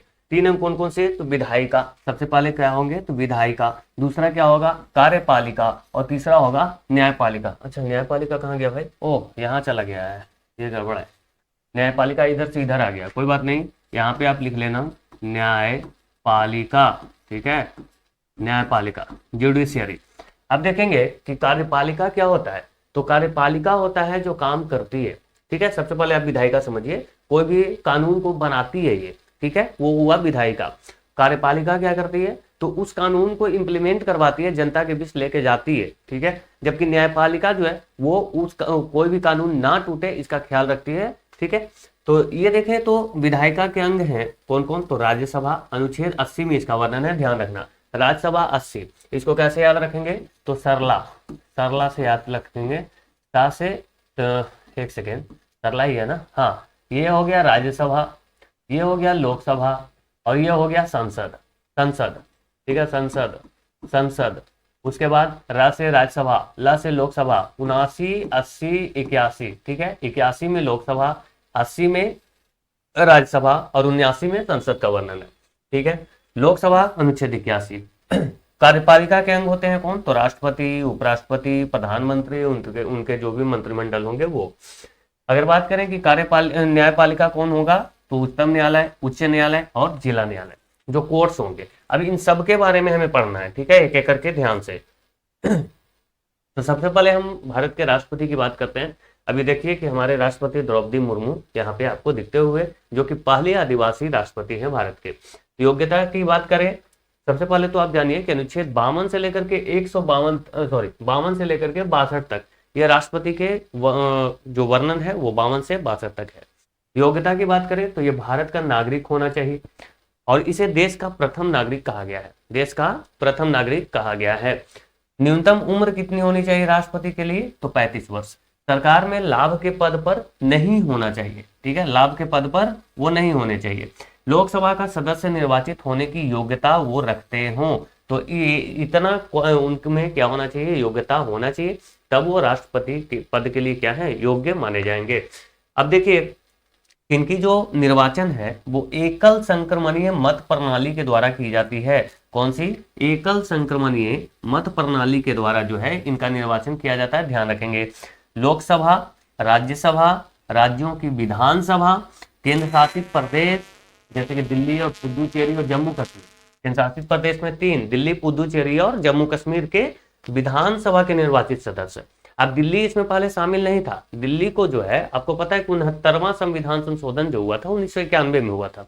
यहाँ पे मैं लिख देता हूँ, 69वां संविधान संशोधन कब हुआ था, 1991 में। इसमें क्या हुआ, तो दिल्ली को राष्ट्रीय राजधानी क्षेत्र का दर्जा दिया गया था।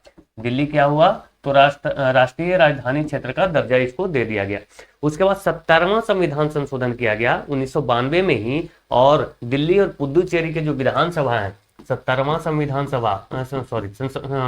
संशोधन कब हुआ, 1992 में।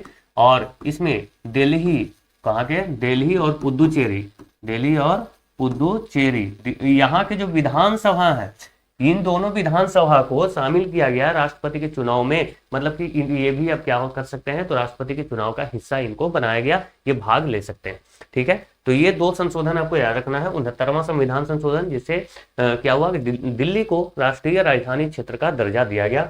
उसके बाद 70वां संविधान संशोधन 1992 में हुआ, और दिल्ली और पुदुचेरी को राष्ट्रपति के चुनाव में शामिल किया गया, ठीक है।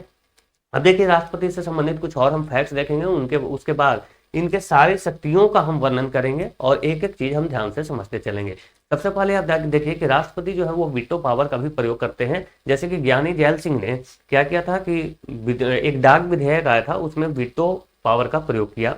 अब ये वीटो कोई संविधान में वर्णित नहीं होता है, लेकिन वो अपने समझदारी से यूज कर सकते हैं। जैसे कि अगर उनको लगे कि नहीं, इससे देश की सामरिक हित की रक्षा नहीं हो रही है, या फिर जो भी जिनके लिए कानून बनाया जा रहा है उनके निजता के अधिकार का हनन हो रहा है, प्राइवेसी कुछ दिक्कत हो सकता है, या फिर कोई भी मौलिक अधिकार का हनन हो सकता है, तो वैसी स्थिति में वो अपनी समझदारी से क्योंकि राष्ट्रपति जो है वो जब तक अपना साइन नहीं करेंगे तब तक तो कोई बिल जो है वो पास हो ही नहीं सकता, कानून नहीं बन सकता। तो इसीलिए वो साइन करेंगे ही नहीं, वो रखे रह जाएंगे, जिसको पॉकेट वीटो भी बोलते हैं, ठीक है। अब देखिए कि ये सर्वोच्च सेनाध्यक्ष भी होते हैं। कौन, सर्वोच्च सेनाध्यक्ष कौन होता है भारत का भाई, तो ये जो है राष्ट्रपति होते हैं। देश का प्रथम नागरिक भी होता है। अच्छा, एक ऐसा राष्ट्रपति कि जो मुख्य न्यायाधीश भी रहे हो, एकमात्र ऐसा राष्ट्रपति जो कि मुख्य न्यायाधीश भी रहे हो, और वो कौन थे, तो मोहम्मद हिदायतुल्लाह। हिदायतुल्लाह का नाम आपने सुना होगा, हिदायतुल्लाह। तो एकमात्र ऐसे ये राष्ट्रपति हुए जो कि सुप्रीम कोर्ट के मुख्य न्यायाधीश भी रह चुके थे। ठीक है, मोहम्मद हिदायतुल्लाह 1969 में ये रहे थे। उसके बाद निर्विरोध चुने वाले एकमात्र राष्ट्रपति कौन थे, और ये बहुत बार आपने पढ़ा होगा कि नीलम संजीव रेड्डी एकमात्र ऐसे राष्ट्रपति हुए जिनको निर्विरोध चुना गया। ठीक है, उनके विरोध में कोई भी खड़ा नहीं हुआ। अब उसके बाद राष्ट्रपति चुनाव में दिल्ली और पुदुचेरी को जो है वो शामिल किया गया 1992 में 70वां संविधान संशोधन करने के बाद। अब देखिए कि राष्ट्रपति के पास बहुत सारी शक्तियां होती हैं। सबसे पहले कुछ अनुच्छेद आप याद रखना राष्ट्रपति से संबंधित। सबसे पहले तो 52 भारत का एक राष्ट्रपति होगा जो कि कार्यपालिका शक्ति का प्रधान होता है। उसके बाद अनुच्छेद 54 जो है राष्ट्रपति के निर्वाचन का बात करता है। 55 जो है राष्ट्रपति के निर्वाचन की रीत क्या होगी वो बताता है। 56 बताता है राष्ट्रपति का पदावधि, राष्ट्रपति का पदावधि की बात कौन करता है, तो अनुच्छेद 56। अनुच्छेद 57 पुनः निर्वाचन के लिए पात्रता जो है, मतलब कि एक राष्ट्रपति दूसरी बार बनेंगे उसके लिए जो है यहाँ पे 57 में बताया गया। 58 में निर्वाचित होने के लिए अर्हताएं क्या क्या हैं, शर्तें क्या क्या हैं। 59 में क्या बताया गया कि शर्तें क्या क्या हैं। उसके बाद 60 में बताया गया राष्ट्रपति की शपथ, राष्ट्रपति की शपथ ओथ। 61 में बताया गया राष्ट्रपति पर महाभियोग, और ये बहुत बार पूछा जाता है तो ध्यान रखेंगे। ठीक है, ये अनुच्छेद आप एक बार जरूर आप रिपीट कर लेना। और उसके बाद जो है हम आपको सारी चीजें बताने वाले हैं राष्ट्रपति की शक्तियों से संबंधित। ठीक है, तो पहले हम यहाँ देखेंगे। देखिए राष्ट्रपति की शक्तियां, तो सबसे पहले कौन सी शक्ति हमें देखनी है, सबसे पहले कार्यकारी शक्तियां देखनी है। कार्यकारी शक्तियां, फिर विधायी शक्तियां, फिर बहुत सारी और भी शक्तियां हैं, ऐसे करेंगे और सभी चीजों को हम कवर करेंगे। कार्यकारी शक्ति में बात करें तो अनुच्छेद 53 संघ की कार्यकारी शक्ति जो है वो राष्ट्रपति में निहित होती है। केंद्र की जो कार्यकारी शक्ति है वो किस में निहित होती है, तो राष्ट्रपति में। कौन बताता है, तो अनुच्छेद 53। अनुच्छेद 77 क्या बताता है, तो भारत सरकार के समस्त कार्यपालिका कृत्य जो भी काम होंगे, है ना, कार्यपालिका के जो भी काम किए जाएंगे वो राष्ट्रपति के नाम से किए जाएंगे, ऐसा कौन कहता है, तो अनुच्छेद 77। अब देखिए ये हो गया कार्यकारी शक्तियां। अब यहाँ पे देखें विधायी शक्तियां क्या क्या है, तो अनुच्छेद 85 क्या कहता है, संसद का सत्र को आहूत कर सकता है, सत्रावसान कर सकता है और विघटन कर सकता है। तो ठीक है, मतलब कि बुला सकता है संसद सत्र को, उसका क्या कर सकता है, उसका विघटन भी कर सकता है। अनुच्छेद 87 संसद में राष्ट्रपति का विशेष अभिभाषण, ये बार बार पूछा जाता है कि राष्ट्रपति का विशेष अभिभाषण जो होता है संसद में, अनुच्छेद कौन सा है भाई, तो 87। 108 क्या बताता है, संयुक्त बैठक आयोजित करना, मतलब कि लोकसभा और राज्यसभा में अगर कोई भी बिल को लेकर के मतभेद है तो दोनों को एक साथ बैठाना। उसके बाद अनुच्छेद 111 विधेयकों पर अनुमति, अनुच्छेद 111 क्या करता है, विधेयक पर अनुमति देने का काम करता है। 123 जो है अध्यादेश जारी कर सकते हैं राष्ट्रपति अध्यादेश जारी करते हैं अनुच्छेद 123 के अनुसार। अब देखिए कि न्यायिक शक्तियां भी होती हैं राष्ट्रपति के पास। न्यायिक शक्तियां क्या करती है, तो अनुच्छेद 72 के अनुसार ये क्षमा दान की शक्ति जो है सिर्फ राष्ट्रपति के पास होती है, मतलब मृत्यु दंड क्षमा करने की शक्ति जो है वो राष्ट्रपति के पास होते हैं। अनुच्छेद 143 उच्चतम न्यायालय से किसी विषय पर सलाह लेने की शक्ति जो है वो भी है, तो किसके अनुसार, अनुच्छेद 143 के अनुसार। देखिए जो भी इंपॉर्टेंट है आपको टोटल अनुच्छेद यहाँ पे याद करवाए जा रहे हैं। अब देखिए कि वित्तीय शक्ति कौन कौन से होते हैं, तो 110 जो है धन विधेयक पर राष्ट्रपति की पूर्वानुमति, मतलब कि धन विधेयक जब पेश किया जाएगा उससे पहले ही राष्ट्रपति से अनुमति ली जाएगी 110 के अनुसार। 112 वार्षिक वित्तीय विवरण पेश करवाना, यानी कि बजट पेश करवाना 112। 267 राष्ट्रपति की पूर्वानुमति से ही आकस्मिक निधि से धन क्या किया जाएगा, निकाला जाएगा, व्यय किया जाएगा। अनुच्छेद 267 जो है वो बताता है कि राष्ट्रपति से पहले परमिशन लेकर के ही आकस्मिक निधि से जो धन है वो व्यय किए जाएंगे। 280 वित्त आयोग का गठन का प्रावधान करता है। तो ये सारे जो है ये वित्तीय शक्ति किसके पास है, राष्ट्रपति के पास। न्यायिक शक्ति आप 72 143, 72 में क्षमादान की शक्ति है और 143 में क्या है, तो सलाह लेने की, उच्चतम न्यायालय से क्या लेंगे, सलाह लेंगे। आकस्मिक शक्ति, आकस्मिक शक्ति क्या है भाई, तो 352 राष्ट्रीय आपातकाल की घोषणा, राष्ट्रीय आपातकाल की घोषणा करने की शक्ति किसको है, तो राष्ट्रपति को। और हमने कल आपको बताया भी था कि अनुच्छेद जैसे ही कल नहीं आज ही बताया, अनुच्छेद 352 जो है जैसे ही लागू होता है ना, वो अनुच्छेद 19 जो है वो स्वतः ही समाप्त हो जाता है और बाकी के जो अनुच्छेद हैं वो राष्ट्रपति जो है वो निलंबित करता है। ठीक है, जबकि 20 और 21 जो है वो कभी भी समाप्त नहीं किया जाता। 360 जो है, अच्छा यहाँ पे 356 होना चाहिए, राज्यों में राष्ट्रपति शासन है ना, 356, 356। एक सेकेंड मैं इसको सही करता हूँ भाई, देखो क्या बड़ा है, रुक जा थोड़ा सा, ये नहीं होगा, 356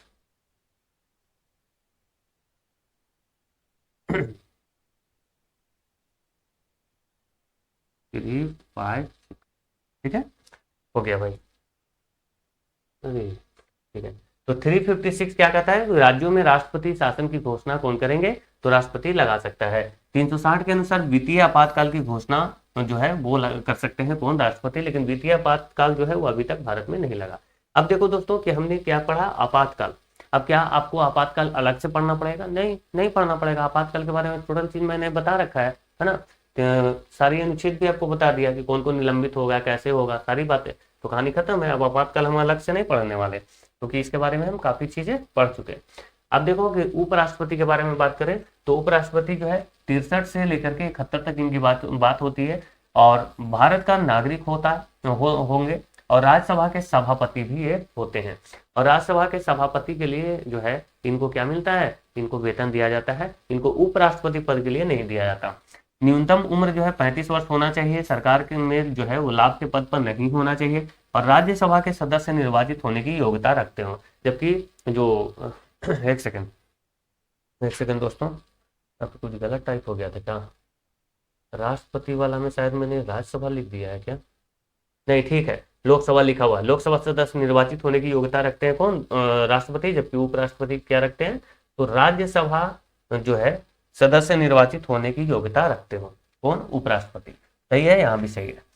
निर्वाचन होता है कैसे, तो एकल संक्रमणीय मत प्रणाली द्वारा, और राष्ट्रपति की भी चुनाव इसी प्रणाली द्वारा होती है।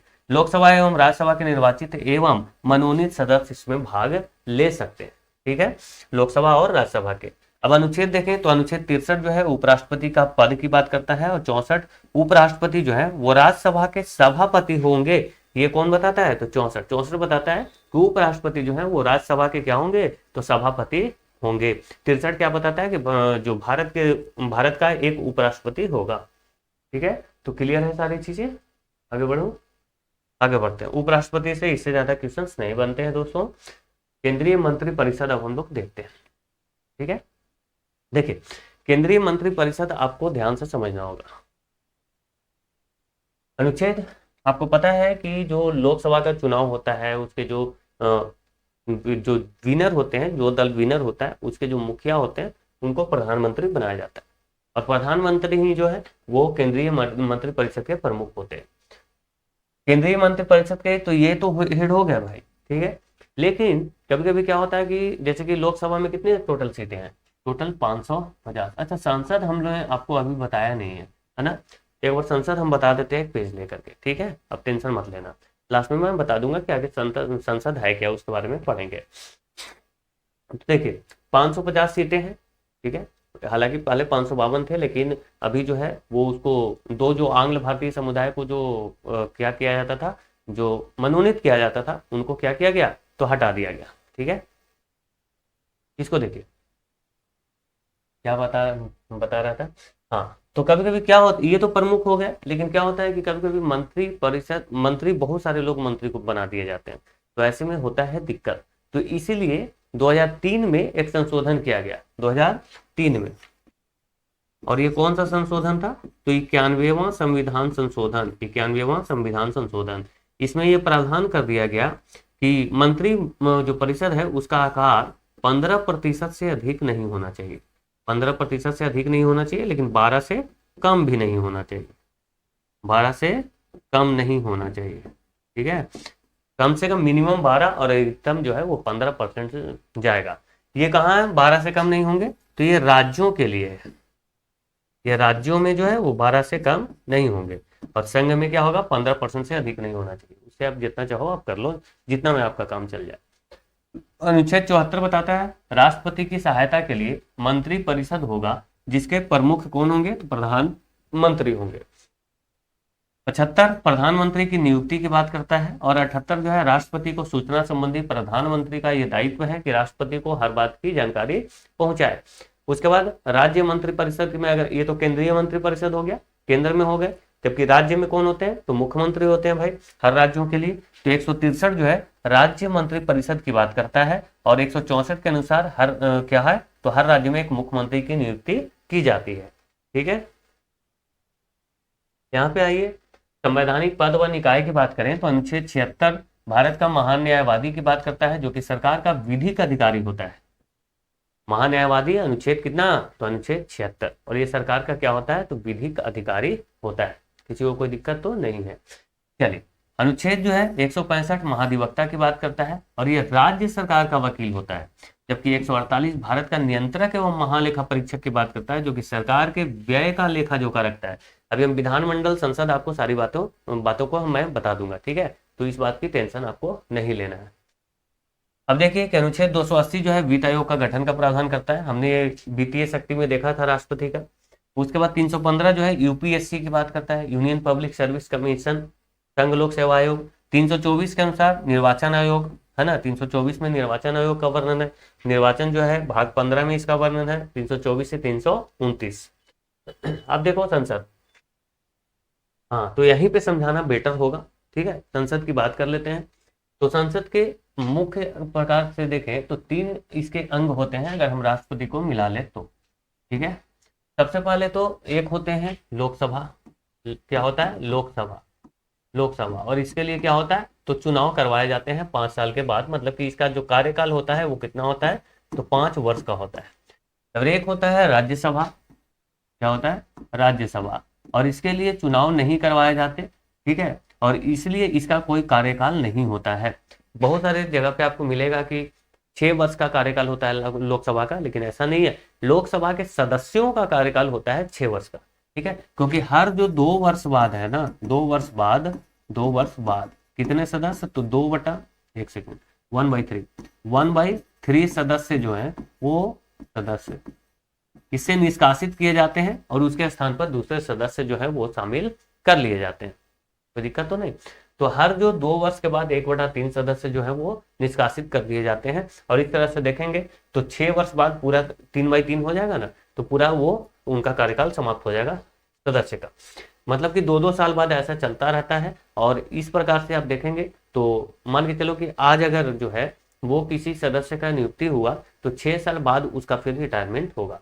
ठीक है, इसके कार्यकाल हो गया। ये लोकसभा जो है वो निम्न सदन है। क्यों भाई, क्योंकि इसको विघटित किया जा सकता है, इसको विघटन होता है, अनुच्छेद 85 हमने देखा था। जबकि राज्यसभा में विघटन नहीं होता है, और इसलिए उच्च सदन है। क्या है, उच्च सदन है, कभी भी ये भंग नहीं होता है। उच्च सदन कौन है, तो राज्यसभा है। सीटों की बात करें तो लोकसभा में टोटल 550 सीटें हैं, जबकि इसमें क्या है, तो 250 सीटें। कितने, 250 सीटें। तो ये संसद के अंग हो गए। कोई भी अगर बिल पास करवाना होगा तो लोकसभा में जाएगा, उसके बाद राज्यसभा में जाएगा। अगर राज्यसभा को पास करना ही होता है, हालांकि वो पुनर्विचार के लिए भेज सकता है, लेकिन उसको पास करना होता है 14 दिन के अंदर। उसके बाद वो राष्ट्रपति के पास जाता है, राष्ट्रपति उस पर सिग्नेचर करने के लिए बाध्य होते हैं, और वो बाध्य करते हैं। हालांकि वो अपने जो है विवेकाधीन शक्तियों का प्रयोग कर सकते हैं। ठीक है, क्योंकि हमने पढ़ा वित्तों के बारे में, हमने केंद्र के लिए संसद पढ़ा। उसी प्रकार जो है विधानमंडल होते हैं राज्यों में, और विधानमंडल के अंग कौन कौन से होते हैं, तो ये होते हैं विधानसभा, पहले मैं इधर लिख देता हूं विधान परिषद। ठीक है, विधान परिषद, ये हर राज्यों में नहीं होता है। ठीक है, अभी तक सिर्फ 6 राज्यों में ही है, जैसे कि बिहार में है, महाराष्ट्र में है, तमिलनाडु में है, 6 राज्यों में है। ठीक है, और एक होता है विधानसभा। जैसे कि केंद्र में लोकसभा होता है ना, उसी प्रकार जो है उसी के अकॉर्डिंग जो है उसी के समानार्थी जो है विधानसभा होता है हर राज्यों में। और इसके लिए चुनाव होते हैं, और इसका भी कार्यकाल जो है वो 5 साल का होगा। ठीक है, इसमें जो है न्यूनतम कितने होने चाहिए सदस्य, तो 60 कम से कम होना चाहिए। कितना, 60 होना चाहिए और अधिकतम कितना होना चाहिए, तो 500। 500 अधिकतम है और 60 जो है वो न्यूनतम है, मतलब कि 60 से 500 होना चाहिए सदस्यों की संख्या। लेकिन इसमें भी कुछ अपवाद है, जैसे गोवा में कम है, सिक्किम में कम है। अब देखिए विधान परिषद जो है ना, ये भी वही है जो मैंने आपको केंद्र में बताया कि इसका जो है वो ये विघटन नहीं होता है। 6 साल इनके सदस्यों का कार्यकाल होता है, ठीक है, जबकि विधानसभा का ही कार्यकाल 5 साल का होता है और इनमें इनके सदस्यों का कार्यकाल ये बात किया जा रहा है, ठीक है। और बाकी राज्यपाल भी इसके अंग होते हैं। 168 के अनुसार विधानमंडल का गठन किया जाता है और 169 बताता है कि विधान परिषद की संरचना की बात करता है कि अगर आपको जरूरत है तो विधान परिषद आप ले सकते हैं, विधान परिषद की रचना कर सकते हैं। आगे चलते हैं, देखिए न्यायालय की बात करते हैं। तो 124 जो है सर्वोच्च न्यायालय का गठन, 124। 129 बताता है कि सर्वोच्च न्यायालय एक अभिलेख न्यायालय है और 131 बताता है कि सर्वोच्च न्यायालय का मूल क्षेत्राधिकार कहाँ तक रहेगा, उसका क्या क्या कार्य है। 137 कानून की न्यायिक समीक्षा की जा सकती है। कानून की न्यायिक समीक्षा के मतलब है कि आज अगर कोई फैसला सुनाया गया तो उसको बाद में अगर परिस्थितियां चेंज हो जाती हैं, कंडीशंस बदल जाते हैं, तो उसको फिर से हम क्या कर सकते हैं, फिर से हम उसको समीक्षा कर सकते हैं उस फैसले को। 132 मूल अधिकार के संरक्षण के लिए रीट जारी कर सकता है, ये तो हमने बताया ही, ये पढ़ा है। फिर राज्यों के लिए क्या होते हैं, तो उच्च न्यायालय होते हैं, हाई कोर्ट होता है। 214 बात करता है क्या, तो उच्च न्यायालय का गठन, जबकि यहाँ देखो 124, 90 का आपको अंतर दिख रहा होगा, ठीक है, क्योंकि हमने आपको पहले भी बता रखा है 112 से 124 तक आप क्या करोगे कि 90 अगर जोड़ दोगे ना, तो दो जो प्रावधान केंद्र में होगा वही प्रावधान फिर राज्य में आ जाता है। जैसे कि 226 देखें तो मूल अधिकार के संरक्षण के लिए रीट जारी किया जा सकता है, किसके द्वारा, तो हाई कोर्ट के द्वारा। ये हाई कोर्ट के द्वारा रीट जारी किया जाता है 226 के अनुसार, जबकि सुप्रीम कोर्ट के द्वारा रीट जारी किया जा सकता है अनुच्छेद 32 के अनुसार, ठीक है। तो यहाँ पे ध्यान से रखेंगे, पूछा जाता है बार बार। अब देखिए राज्यों के राज्यपाल की बात करते हैं, तो 152 जो है राज्यों के राज्यपाल की परिभाषा देता है। और यहाँ पे एक बात और याद रखना कि सातवां संविधान संशोधन 1956 हमने देखा था, जिसके अनुसार जो है वो राज्यों का गठन किया गया था, 14 राज्य और 6 केंद्र शासित प्रदेश। लेकिन ध्यान रखना है कि 7वां संविधान संशोधन में एक और चीज किया गया कि अगर कोई 2 राज्य है तो 2 राज्यों के लिए एक ही राज्यपाल हो सकते हैं, एक ही राज्यपाल हो सकते हैं, ठीक है। ये जरूरी नहीं कि हर राज्य के लिए एक एक राज्यपाल हो, ठीक है, ये काम कर सकते हैं। 2 राज्यों के लिए एक ही राज्यपाल बनाए जा सकते, नियुक्त किए जा सकते हैं। 153 देखें तो प्रत्येक राज्य का एक राज्यपाल होगा, ये बताता है। 154 जो है राज्यपाल की शक्ति की बात करता है। 155 राज्यपाल की नियुक्ति की बात करता है और 161 जो है राज्यपाल की क्षमादान की शक्ति। अब देखो क्षमादान ये भी कर सकते हैं, लेकिन पूरा का पूरा ये समाप्त नहीं कर सकते, मृत्युदंड को ये क्षमा नहीं कर सकते। और अनुच्छेद 72 हमने पढ़ा था कि राष्ट्रपति जो है वो क्षमादान की शक्ति कौन सा, तो अनुच्छेद 72 बताता है राष्ट्रपति को क्षमादान की शक्ति, और ये पूरी की पूरी इसको समाप्त कर सकते हैं। लघुहार ये कर सकते हैं राज्यपाल, मतलब कि कम कर सकते हैं, ठीक है, परिहार कर सकते हैं। आगे आइए, केंद्र राज्य संबंध की बात करें तो 249 राज्य सूची पर संसद द्वारा कानून बनाने का प्रावधान। अगर ऐसा लगे कि राज्य सूची पर जो है संसद को कानून बनाना चाहिए तो ये 249 के अनुसार इसमें कुछ प्रावधान है, ये बना सकते हैं। सूची के बारे में हमने बताया कि राज्य सूची में जो है पहले कितने सब्जेक्ट थे, तो पहले इसमें 66 थे, अब 61 हो गए हैं। ये 5 सब्जेक्ट जो है वो कहाँ चले गए हैं, तो समवर्ती सूची में चले गए हैं, शिक्षा, मातौल, वन, वन्य जीव और न्याय प्रशासन, ठीक है। तो ये समवर्ती सूची में अभी 52 है, जबकि राज्य सूची में कितना है, 61 है, ठीक है।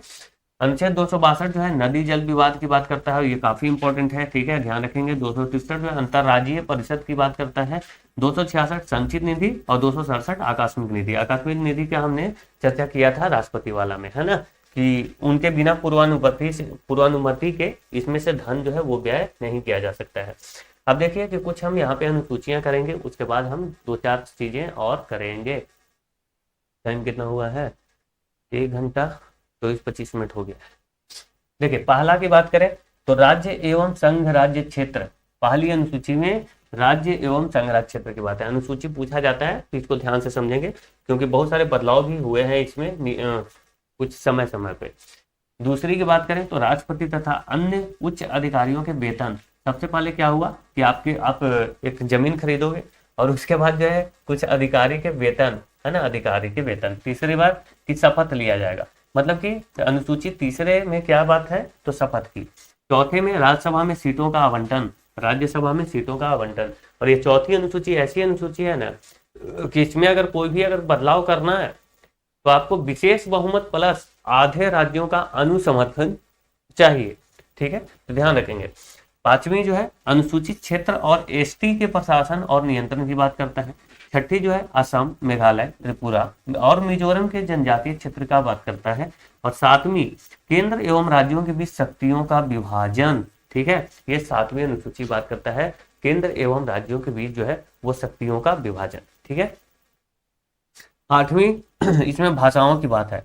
अच्छा, ये भाषाओं वाला थोड़ा सा हम देख लेते हैं दोस्तों कि भाषा में क्या क्या हमें देखना है। थोड़ा सा देखो कि भाषा में भी बहुत सारे बदलाव हुए हैं, तो एक बार क्यों नहीं इसको पूरी तरीके से देख लिया जाए, कोई दिक्कत। देखिए, भाषा पढ़ते हैं उसके बाद अगला पढ़ेंगे। अच्छा, सूचना का अधिकार भी हम पढ़ेंगे, पहले हम क्या पढ़ लेते हैं, भाषा। संविधान की 8वीं अनुसूची हम पढ़ रहे हैं जिसमें किसका वर्णन है, भाषाएं। और किस प्रकार की भाषाएं, किस प्रकार की भाषाएं, तो ऑफिशियल लैंग्वेज,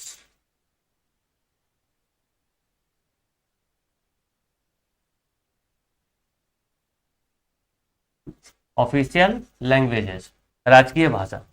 मूल रूप से इसमें जो है वो 14 भाषाएं थी। कितनी भाषाएं थी, 14 भाषाएं थी। अभी कितनी भाषाएं हैं, तो अभी आप देखेंगे तो 14 से ये 22 हो गए हैं। अभी कितने हो गए हैं, तो 22 भाषाएं हो गए। ये कब कब जोड़ा गया ये पूछा जाता है कि ये 8 जो बढ़े ये कैसे बढ़े। तो ध्यान से देखिए, सबसे पहले 1967 में एक संविधान संशोधन किया जाता है, 21वां संविधान संशोधन, है ना। 1967 में 21वां संविधान संशोधन किया जाता है और इसके अनुसार सबसे पहले जो है सिंधी भाषा को राजकीय भाषा का दर्जा दे दिया जाता है, जोड़ा जाता है, ठीक है। उसके बाद जो है 71वां संविधान संशोधन किया जाता है। कौन सा, 71वां संविधान संशोधन 1992 में।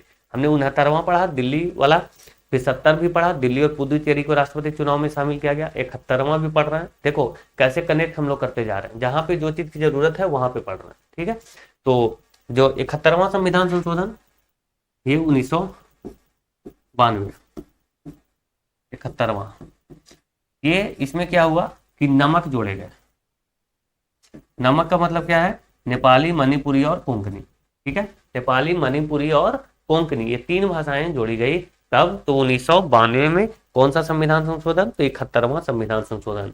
उसके बाद जो है 2003 में एक और संविधान संशोधन किया जाता है और ये कौन सा, तो 92वां संविधान संशोधन, ठीक है। ये कनेक्ट होता है, देखो 92 यहाँ दिख रहा होगा, है ना, यहाँ पे कनेक्ट होता है, आप ध्यान देंगे तो। 92वां संविधान संशोधन, इसमें बोर्ड मास जोड़ा गया, ऐसे याद रखो, बोडो, डोगरी, मैथिली और संथाली। बोडो, डोगरी, मैथिली और संथाली, तो 4 भाषा यहाँ, 3 भाषा यहाँ, 1 भाषा यहाँ, तो टोटल 8 भाषा जो है वो जोड़ दिए गए। और टोटल अब कितने हो चुके हैं, तो 22 हो गया ना।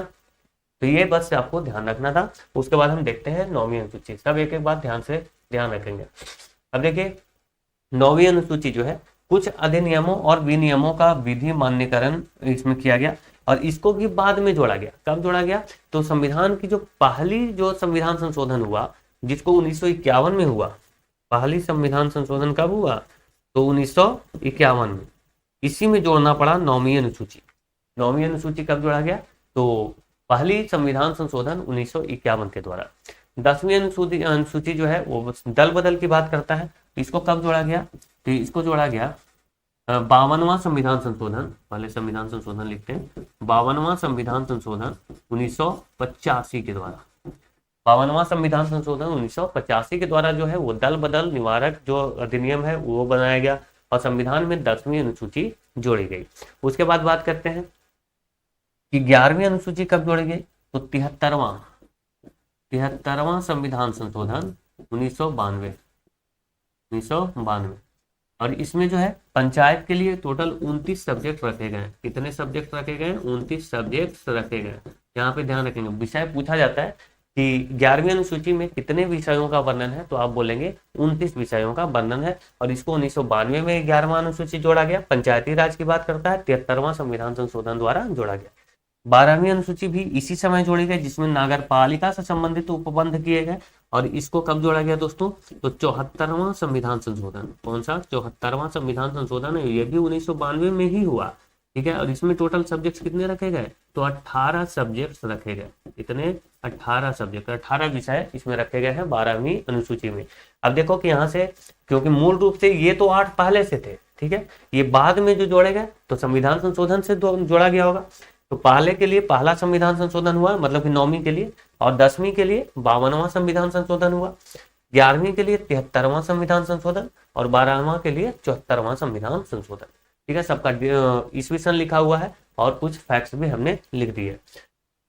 तो ये अनुसूची भी हम कर चुके। अब देखते हैं सूचना का अधिकार। अच्छा ठीक है भाई। तो बलवंत राय मेहता समिति के बारे में मैं बता दूं, पंचायती राज क्योंकि पढ़ रहे थे। तो पंचायती राज में बलवंत राय मेहता समिति का गठन 1957 में किया जाता है। और त्रिस्तरीय जो पंचायती राज की संरचना का मॉडल है वो बलवंत राय मेहता समिति ने ही दिया था। ठीक है, ध्यान रखें, जैसे कि जिला स्तर पर, उसके बाद ब्लॉक स्तर पर, और उसके बाद ग्राम स्तर पर। और 1/3 सीट जो है वो महिलाओं के लिए आरक्षित है। 2 अक्टूबर 1959 को जवाहरलाल नेहरू ने इसको नागौर राजस्थान से शुरू किया था। बलवंत राय मेहता समिति, मैं यहाँ पे कुछ चीजें लिख देता हूँ, बोलने से नहीं होगा। बलवंत राय मेहता समिति ये 1957 में बनाई गई, और इसने त्रिस्तरीय जो पंचायती राज है ये सुझाव दिया, त्रिस्तरीय। ठीक है, कौन कौन सा? तो जिला स्तर पर, ब्लॉक स्तर पर, क्या ब्लॉक स्तर पर, और ग्राम स्तर पर। ठीक है, तो ये हो गया त्रिस्तरीय। समझ रहे हैं आप? हाँ, सबसे पहली बार कहाँ शुरू किया गया? तो 2 अक्टूबर 1959 राजस्थान। कहाँ? राजस्थान। और ये राजस्थान में कहाँ? तो नागौर में इसको शुरू किया गया था। किसके द्वारा? तो जवाहरलाल नेहरू के द्वारा। ठीक है, जवाहरलाल नेहरू के द्वारा जो है नागौर में इसको शुरुआत हुई 2 अक्टूबर 1959 को। और कहाँ? तो राजस्थान के नागौर से शुरुआत हुई। और त्रिस्तरीय जो पंचायती राज है ये बलवंत राय मेहता ने इसकी सुझाव दी थी, और जिसकी गठन जो है 1957 में की गई थी। जो ग्राम पंचायत है, सॉरी क्या बात कर रहा था मैं भी, पंचायती राज। हाँ, ये पंचायती राज का जितना भी सीट होगा पंचायत का, वो इसका 1/3 सदस्य, जो 1/3 सीट किसके लिए? तो महिलाओं के लिए आरक्षित होगा। ठीक है, आगे चलते हैं। आगे क्या चलना है इसी पेज में पढ़ेंगे, सूचना का अधिकार। तो सूचना का अधिकार अधिनियम जो है इसको कब लाया गया? 2005 में। दरअसल ये है क्या? तो ये RTI आप लगाते हो ना, राइट टू इन्फॉर्मेशन, RTI। तो देखिए 2005 में इसको लाया गया। इसमें जैसे कि मांगी गई कोई भी सूचना, जैसे कोई ऑफिस है, ठीक है, तो जो कि जनता के लिए काम करती है, तो अगर जनता आपसे कोई सूचना मांगती है तो आपको प्रोवाइड करवाना पड़ेगा। और यही है सूचना का अधिकार। कितने दिन के अंदर प्रोवाइड करवाना पड़ेगा? तो 30 दिन के अंदर मांगी गई सूचना जो है वो आपको देना होता है।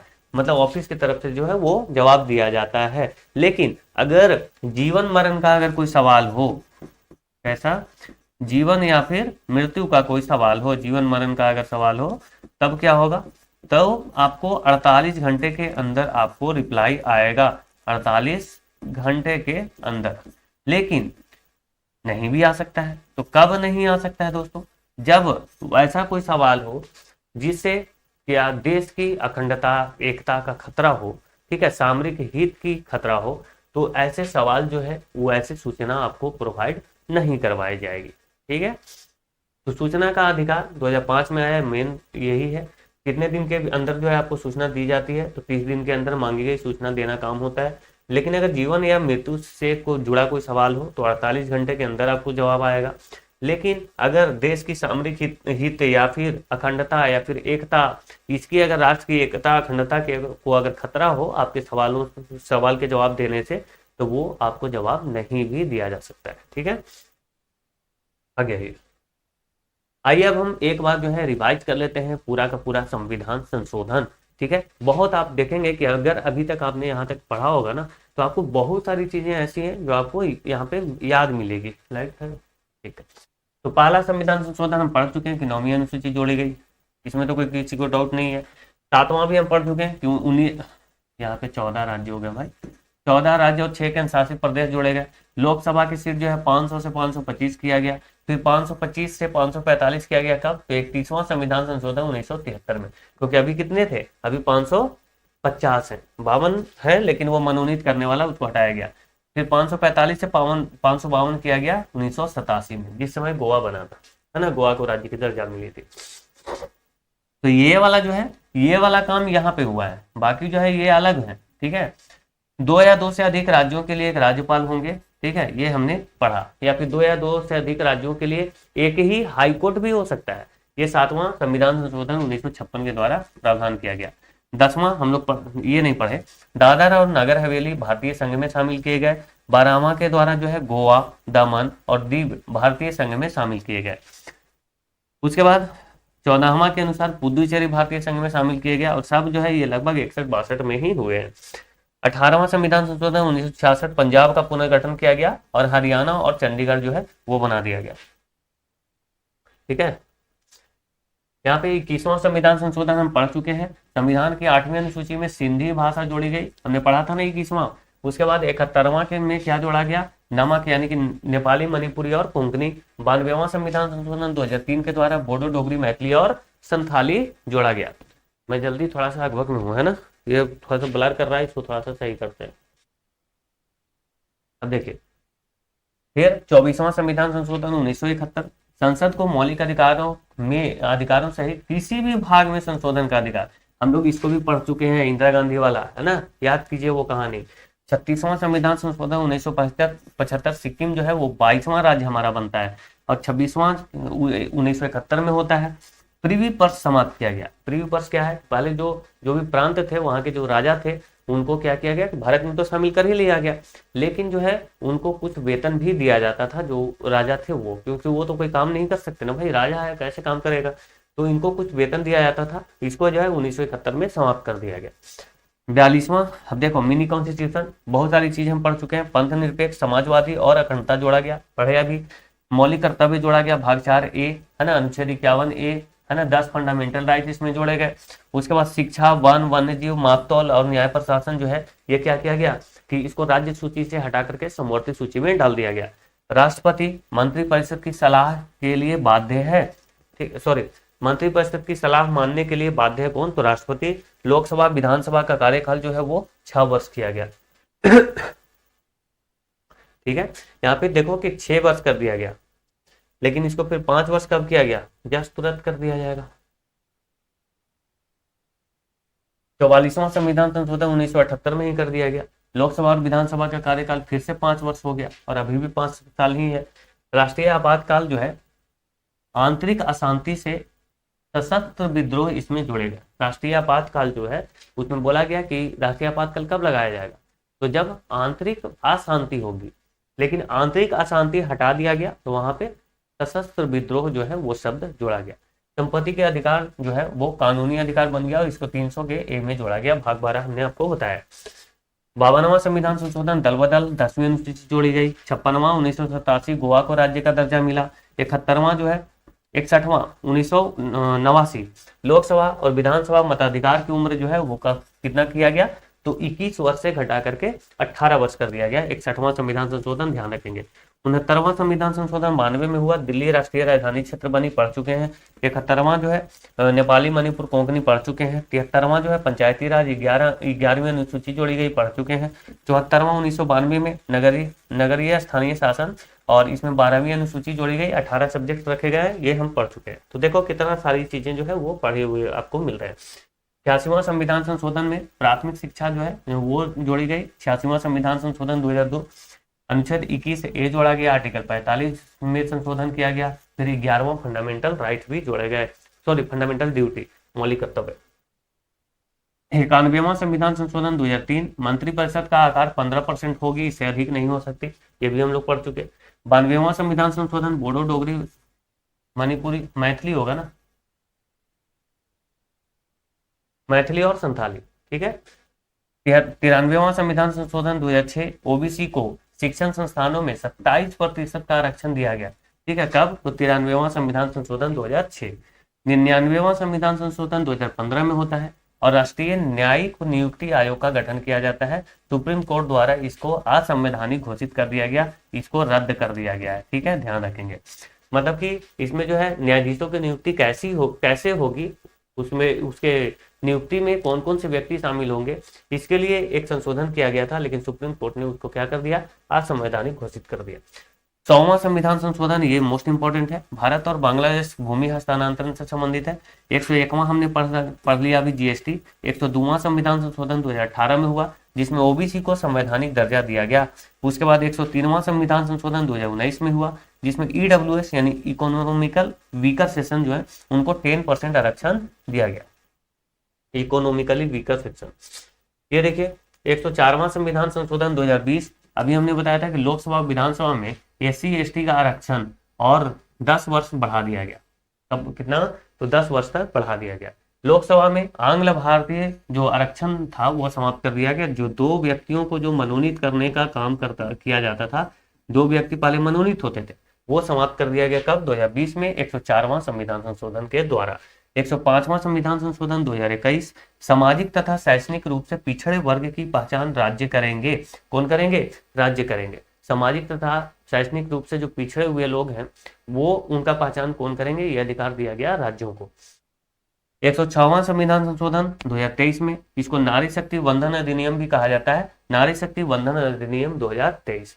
कुल सीटों का 1/3 जो है महिलाओं के लिए अगले 15 वर्ष तक आरक्षित रहेंगे। और कहाँ आरक्षित रहेंगे? तो लोकसभा में, विधानसभा में और दिल्ली में। ठीक है, आर्टिकल 334 का ए जोड़ा गया इसमें, आर्टिकल 334 ए जोड़ा गया।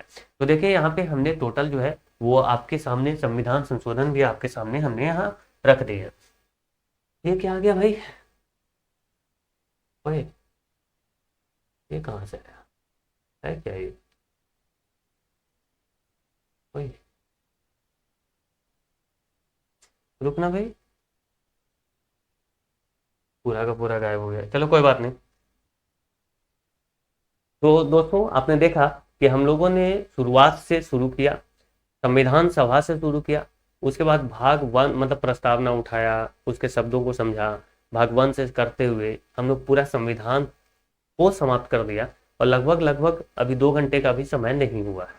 और इसके जितने भी प्रश्न हैं वो एक क्लास में मैं लेकर के आऊँगा। जितने भी प्रीवियस ईयर क्वेश्चंस हैं जो कि 2024 के एग्जाम में भी पूछे गए ग्रेजुएट और अंडर ग्रेजुएट में, वो सारे के सारे मैं आपको एक क्लास में दूंगा। अब जितने भी क्लास होंगे वो मैराथन्स होंगे, क्योंकि मैं लाइव नहीं आ पा रहा हूँ, क्योंकि देखा था आपने जब मैं लाइव आने की कोशिश किया तो आवाज़ जो है वो काफ़ी ज़्यादा वो होने लग गया था, क्योंकि यहाँ पे लाइट जो है बीच में कट जाते हैं। और जैसे ही इन्वर्टर पे आता है ना तो वो लाइट वो जो आवाज़ है वो खिटखिट खिटखिट करने लग जाता है। ठीक है, मुझे भी शुरुआत में पता ही नहीं चल पा रहा था, मैं परेशान हो रहा था इस चीज़ को लेकर के। अब रिकॉर्डेड क्लास में क्या होता है कि मान के चलो कि अभी अगर लाइट अगर कट भी गई ना तो हम वहाँ से उस वीडियो को काट देते हैं। ठीक है, बाकी वो सेव हो जाता है। तो इसलिए जो है मतलब जब लाइट होता है तभी हम ये रिकॉर्ड कर पा रहे हैं। तो मेरी मेहनत को समझिएगा, और पढ़ाने में काफ़ी ज़्यादा आप देख रहे हो कि एनर्जी भी लगता है, और मेरी तबीयत थोड़ा सही नहीं है अभी, और इसी वजह से मैं क्लास नहीं दे पा रहा था थोड़ा। लेकिन मैं आपको बता रहा हूँ कि मैंने आप सबसे प्रॉमिस किया है कि पूरे के पूरे आपको मैं टॉपिक ख़त्म करवाऊँगा। ठीक है, जीके वाले हिस्ट्री हमने करवा रखा है, और एक जो है आपको मॉडर्न हिस्ट्री की एक क्लास आपको देनी है। मॉडर्न हिस्ट्री की एक क्लास मैं आपको अभी दूंगा, जिसमें 1857 के विद्रोह से लेकर के 1947 तक हम पढ़ेंगे। ठीक है, वो क्लास एक मैराथन ही आपको मिलेगी, और ये पॉलिटी का आपको मैराथन यहाँ पे समाप्त हो चुका है। और इसी तरीके से और भी करंट अफेयर्स के भी मैराथन मिलेंगे, इकोनॉमिक्स मैराथन मिलेंगे, और सारा मैं मैराथन आपको दूंगा। उसके बाद जो है मैं कोई टाइम देखूंगा जिसमें लास्ट के जब 10 दिन बचेंगे तो मैं मैथ्स भी आपको करवाने की कोशिश करूंगा। ठीक है दोस्तों, थैंक यू सो मच। जय हिंद दोस्तों।